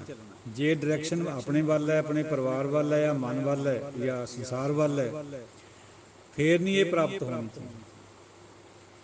ਜੇ ਡਾਇਰੈਕਸ਼ਨ ਗੁਰੂ ਵੱਲ ਹੈ, ਗੁਰੂ ਸਿੱਧਤ ਹੈ ਜਾਂ ਪਰਮਾਤਮਾ ਵੱਲ ਸਿੱਧਤ ਹੈ, ਫਿਰ ਸਾਰਾ ਕੁਝ ਪ੍ਰਾਪਤ ਹੋ ਜਾਊਗਾ, ਫਿਰ ਨਾਮ ਪ੍ਰਾਪਤ ਹੋ ਜਾਊਗਾ, ਫਿਰ ਸੇਵਾ ਜਿਹੜੀ ਨਿਕਲੂਗੀ ਉਹ ਬਹੁਤ ਉੱਚੀ ਸੇਵਾ ਹੋਊਗੀ। ਨਾਮ ਜੜ ਹੈ, ਜੜ ਦੇ ਨਾਲ ਬਾਕੀ ਦੇ ਜਿਹੜੇ ਕਰਮ ਧਰਮ ਹੈ ਉਹ ਟਹਿਣੀਆਂ ਔਰ ਪੱਤੇ ਹੈ, ਉਹਨਾਂ ਦੀ ਆਪਣੀ ਵਡਿਆਈ ਹੈ, ਪਰ ਜੜ ਤੋਂ ਬਿਨਾਂ ਇਹ ਸਾਰਾ ਕੁਝ ਫਿਰ ਫਸਲ ਨਹੀਂ, ਫਲੀਭੂਤ ਨਹੀਂ ਹੁੰਦਾ। ਰੱਬ ਜਿਹੜਾ ਸੰਸਾਰ ਹੈ ਉਹ ਰੱਬ ਦੀ ਗੱਲ ਤਾਂ ਕਰਦਾ ਹੈ, ਰੱਬ ਦੇ ਨਾਂ ਦੀ ਉਹ ਗੱਲ ਕਰਦਾ ਸਿਰਫ। ਹਰੀ ਹਰੀ ਤਾਂ ਹਰ ਬੰਦਾ ਕਰਦਾ ਹੈ, ਨਰਾਇਣ ਨਰਾਇਣ ਵਾਹਿਗੁਰੂ ਵਾਹਿਗੁਰੂ ਹਰ ਬੰਦਾ ਕਰਦਾ। ਕੋਈ ਸੰਸਾਰ 'ਚ ਨਹੀਂ ਹੋਊ ਸ਼ਾਇਦ ਜਿਹੜਾ ਨਾ ਕਰਦਾ ਹੋਵੇ, ਕਿਸੇ ਥੋੜ੍ਹੇ ਬਹੁਤਿਆਂ ਨੂੰ ਛੱਡ ਕੇ। ਪਰ ਗੁਰਬਾਣੀ ਗੱਲ ਕਰਦੀ ਹੈ ਨਾਮ ਦੀ, ਜਿਹੜਾ ਅੰਦਰ ਪ੍ਰਗਟ ਹੁੰਦਾ। ਰੱਬ ਦਾ ਨਾਮ ਪਵਿੱਤਰ ਹੈ, ਉਸ ਪਵਿੱਤਰ ਨਾਮ 'ਚੋਂ ਹੀ ਜਿਹੜਾ ਨਾਮ ਅੰਦਰ ਪ੍ਰਗਟ ਹੋਣਾ ਰੱਬ ਦਾ। ਜਿਵੇਂ ਨਲਕੇ 'ਚ ਪਾਣੀ ਪਾਇਆ ਜਾਂਦਾ ਅੰਦਰ, ਤਾਂ ਫਿਰ ਪਾਣੀ ਨਿਕਲ ਆਉਂਦਾ, ਨਲਕੇ 'ਚ ਫੁੱਟ ਪੈਂਦਾ। ਇਹ ਸਮਝਣ ਵਾਲੀ ਬਾਤ। ਤੋ ਹਰੀ ਦੀ ਜਿਹੜੀ ਸੇਵਾ ਹੈ ਉਹ ਹੱਥਾਂ ਪੈਰਾਂ ਨਾਲ ਤਾਂ ਕਰਨੀ ਬੜੀ ਸੌਖੀ ਹੈ, ਗੁਰੂ ਦੀ ਸੇਵਾ, ਪਰ ਨਾਮ ਜਪਣਾ ਔਖਾ, ਇੱਕ ਨਾਲ ਜੁੜਨਾ ਔਖਾ। ਆਖਣ ਔਖਾ ਸਾਚਾ ਨਾ। ਬਾਕੀ ਸੇਵਾ ਬੰਦਾ ਕਰ ਲੂਗਾ, ਸ੍ਰੀ ਅਖੰਡ ਪਾਠ ਸਾਹਿਬ ਕਰਵਾ ਦੂਗਾ, ਹਵਨ ਵੀ ਕਰਾ ਦੂਗਾ, ਮੱਕੇ ਵੀ ਜਾ ਆਊਗਾ, ਔਰ ਹੋਰ ਤੀਰਥਾਂ ਪਰ ਵੀ ਘੁੰਮ ਲੂਗਾ, ਪਰ ਨਾਮ ਜਪਣਾ ਇੱਕ ਮਿੰਟ ਵਾਸਤੇ ਵੀ ਬਹੁਤ ਔਖਾ ਹੈ। ਸਾਧ ਸੰਗਤ ਜੋ, ਜੇ ਇੱਕ ਛਿਣ ਵੀ ਮਨ ਖੜ ਗਿਆ ਨਾ ਉਹਦੇ ਪਰ, ਇੱਕ ਛਿਣ ਕਿੱਡਾ ਕੁ ਹੁੰਦਾ, ਤਾਂ ਵੀ ਕਲਿਆਣ ਹੋ ਜਾਏ। ਏਕ ਚਿੱਤ ਜੇ ਇੱਕ ਛਿਣ ਧਿਆਇਓ, ਕਾਲ ਫਾਸ ਕੇ ਬੀਚ ਨਾ ਆਏ। ਹੁਣ ਇਹ ਗੱਲ ਮੰਨਣ ਨੂੰ ਤਾਂ ਔਖੀ ਲੱਗਦੀ ਹੈ, ਪਰ ਅਸਲ ਵਿੱਚ ਹੈ ਉਹ ਇਸ ਤਰ੍ਹਾਂ, ਪ੍ਰੈਕਟੀਕਲ ਹੈ। ਜਿਹਦਾ ਇੱਕ ਪਲ ਖੜ ਗਿਆ ਮਨ, ਮੈਂ ਰਹਿਤ ਹੋ ਗਿਆ, ਉਹ ਸਦਾ ਵਾਸਤੇ ਹੀ ਹੋ ਜਾਂਦਾ। ਆ ਇਹਦੇ ਪਿੱਛੇ ਭਾਵਨਾ। ਇੱਕ ਪਲ ਹੁੰਦਾ ਹੀ ਨਹੀਂ ਕਦੇ ਵੀ, ਮੈਂ ਟੁੱਟਦੀ ਉਹ ਨਹੀਂ ਕਦੇ ਬੰਦੇ ਦੀ। ਜੇ ਟੁੱਟ ਗਈ ਇੱਕ ਪਲ ਖਾਤਰ ਵੀ, ਤਾਂ ਸਾਰੀ ਉਮਰ ਖਾਤਰ ਟੁੱਟ ਜਾਂਦੀ। ਤੋ ਮੋਟੇ ਤੌਰ 'ਤੇ ਆਪਾਂ ਇਹਨੂੰ ਸਮ ਅਪ ਕਰ ਦਈਏ, ਗੁਰ ਕੀ ਸੇਵਾ ਸ਼ਬਦ ਵਿਚਾਰ। ਗੁਰੂ ਦੀ ਸੇਵਾ ਕਿਹੜੀ ਹੈ? ਸ਼ਬਦ ਦੀ ਵਿਚਾਰ। ਗੁਰਬਾਣੀ ਦਾ ਹੀ ਫਰਮਾਨ ਹੈ, ਸ਼ਬਦ ਦੀ ਵਿਚਾਰ ਕਰੋਗੇ ਉਹਦੇ ਵਿੱਚੋਂ ਹੀ ਇਹ ਚੀਜ਼ਾਂ ਪਤਾ ਲੱਗਣੀਆਂ ਵੀ ਵਨਨੈਸ ਕਿਆ ਹੈ, ਨਿਸ਼ਕਾਮਤਾ ਕਿਆ ਹੈ, ਨਿਰੰਤਰਤਾ ਕਿਆ ਹੈ, ਗੁਰੂ ਦੇ ਅਨੁਸਾਰ ਚੱਲਣਾ ਉਹ ਕਿਆ ਹੈ। ਇਹ ਸ਼ਬਦ ਦੀ ਵਿਚਾਰ ਸਭ ਤੋਂ ਉੱਤਮ ਹੈ। ਸਭ ਸੇ ਉੱਪਰ ਗੁਰ ਸ਼ਬਦ ਵਿਚਾਰ। ਬਿਨਾਂ ਬੁੱਧੀ ਔਰ ਮਨ ਦੇ ਸਮਰਪਣ ਕਰੇ ਤਾਂ ਸੇਵਾ ਹੋ ਹੀ ਨਹੀਂ ਸਕਦੀ। ਸੇਵਾ ਸੰਭਾਲ ਹੋ ਜੂ, ਦੁਨਿਆਵੀ ਸੇਵਾ ਹੋ ਜੂ। ਜਿਸ ਸੇਵਾ ਦਾ ਜ਼ਿਕਰ ਗੁਰਬਾਣੀ 'ਚ ਆਉਂਦਾ ਬਾਰ ਬਾਰ, ਇੰਨੀ ਅਹਿਮੀਅਤ ਦਿੱਤੀ ਹੈ ਸੇਵਾ ਨੂੰ, ਉਹ ਉਹਦੇ 'ਚੋਂ ਨਿਕਲਦੀ ਹੈ ਨਾਮ 'ਚ, ਜਿਹਦਾ ਵਿਚਾਰ ਆਪਾਂ ਨੇ ਅੱਜ ਕਰਿਆ, ਕੋਸ਼ਿਸ਼ ਕਰੀ ਹੈ। ਵੈਸੇ ਤਾਂ ਇਹ ਬੜੇ ਔਖੇ ਹੈ, ਇੱਕ ਤੁੱਛ ਬੁੱਧੀ ਆਪਣੀ ਪੂਰਾ ਤਾਂ ਨਹੀਂ ਬਿਆਨ ਕਰ ਸਕਦੀ, ਪਰ ਜਿੰਨੀ ਕੁ ਸੋਝੀ ਉਹਨੇ ਬਖਸ਼ੀ ਉਨੀ ਆਪਾਂ ਨੇ ਗੱਲ ਕਰੀ। ਸਮਾਪਤੀ ਕਰੀਏ ਇੱਕ ਗੱਲ ਕਹਿ ਕੇ, ਸਰਵਣ ਭਗਤ ਨੇ ਬਹੁਤ ਸੇਵਾ ਕਰੀ ਮਾਂ ਬਾਪ ਦੀ, ਔਰ ਕਈ ਤਾਂ ਇੱਥੋਂ ਤੱਕ ਵੀ ਜਾਂਦੇ ਆ ਵੀ ਮਾਂ ਬਾਪ ਦੀ ਸੇਵਾ ਹੀ ਰੱਬ ਦੀ ਸੇਵਾ ਹੈ। ਇਹ ਗਲਤ ਬਿਆਨੀ ਹੈ ਸਾਧ ਸੰਗਤ ਜੀ। ਗੁਰਬਾਣੀ ਅਨੁਸਾਰ ਮਾਂ ਬਾਪ ਦੀ ਸੇਵਾ ਉੱਤਮ ਹੈ, ਕਰਨੀ ਬਣਦੀ ਹੈ। ਸਾਨੂੰ ਉਹਨਾਂ ਨੇ ਪਾਲਿਆ, ਸਾਡਾ ਵੀ ਫਰਜ਼ ਬਣਦਾ ਹੈ ਉਹਨਾਂ ਨੂੰ ਸੰਭਾਲਣ ਦਾ ਬੁਢਾਪੇ 'ਚ, ਪਰ ਇਹ ਰੱਬ ਦੀ ਸੇਵਾ ਨਹੀਂ ਹੈ। ਸਰਵਣ ਭਗਤ ਬਹਿੰਗੇ 'ਤੇ ਬਿਠਾ ਕੇ ਮਾਂ ਬਾਪ ਨੂੰ ਸਾਰੇ ਤੀਰਥਾਂ ਪਰ ਘੁਮਾਉਂਦਾ ਫਿਰਿਆ। ਨਿਸ਼ਾਨਾ ਨਿਰੰਕਾਰ ਨਹੀਂ ਸੀ, ਨਿਸ਼ਾਨਾ ਕਰਮ ਧਰਮ ਸੀਗਾ। ਇਸੀ ਕਰਕੇ ਸਰਵਣ ਭਗਤ ਦੀ ਗੁਰਬਾਣੀ 'ਚ ਕਿਤੇ ਵੀ ਵਡਿਆਈ ਨਹੀਂ ਆਈ, ਬਾਕੀ ਸਭ ਭਗਤਾਂ ਦੀ ਆਉਂਦੀ ਹੈ। ਆਹੀ ਕਾਰਨ ਹੈ, ਜਿਹੜੀ ਦਿਸ਼ਾ ਸੀਗੀ ਉਹ ਨਿਰੰਕਾਰ ਵੱਲ ਨਹੀਂ ਸੀਗੀ, ਕਰਮ ਧਰਮ ਕਰਨ ਦੀ ਸੀਗੀ। ਸਰਵਣ ਦੀ ਵੀ, ਮਾਂ ਬਾਪ ਦੀ ਵੀ। ਇਹ ਚੀਜ਼ ਨੂੰ ਸਮਝਣਾ ਆਪਾਂ ਨੂੰ। ਸੰਸਾਰ ਬਹੁਤ ਉਸਤਤੀ ਕਰਦਾ ਹੈ ਜਿਹੀ ਕਰਮ ਧਰਮ ਕਰਨੇ ਵਾਲੇ ਨੇ, ਦਰਗਾਹ ਵਿੱਚ ਨਹੀਂ ਹੁੰਦੀ ਹੈ ਉਸਤਤੀ। ਦਰਗਾਹ ਵਿੱਚ ਜੇ ਉਸਤਤੀ ਕਰਾਉਣੀ ਹੈ ਭਾਈ, ਫਿਰ ਤਾਂ ਨਾਮ ਨਾਲ ਇੱਕ ਨਾਲ ਜੁੜਨਾ ਹੀ ਪੈਣਾ, ਨਹੀਂ ਵਡਿਆਈ ਹੋਣੀ। ਸੰਸਾਰ ਬੇਸ਼ੱਕ ਕਰੂਗਾ। ਕੋਈ ਅਪਸ਼ਬਦ ਦੀ ਖਿਮਾ ਦਿਓ ਆਗਿਆ, ਬਖਸ਼ਿਓ ਅਸੀਸ। ਵਾਹਿਗੁਰੂ ਜੀ ਕਾ ਖਾਲਸਾ, ਵਾਹਿਗੁਰੂ ਜੀ ਕੀ ਫਤਿਹ।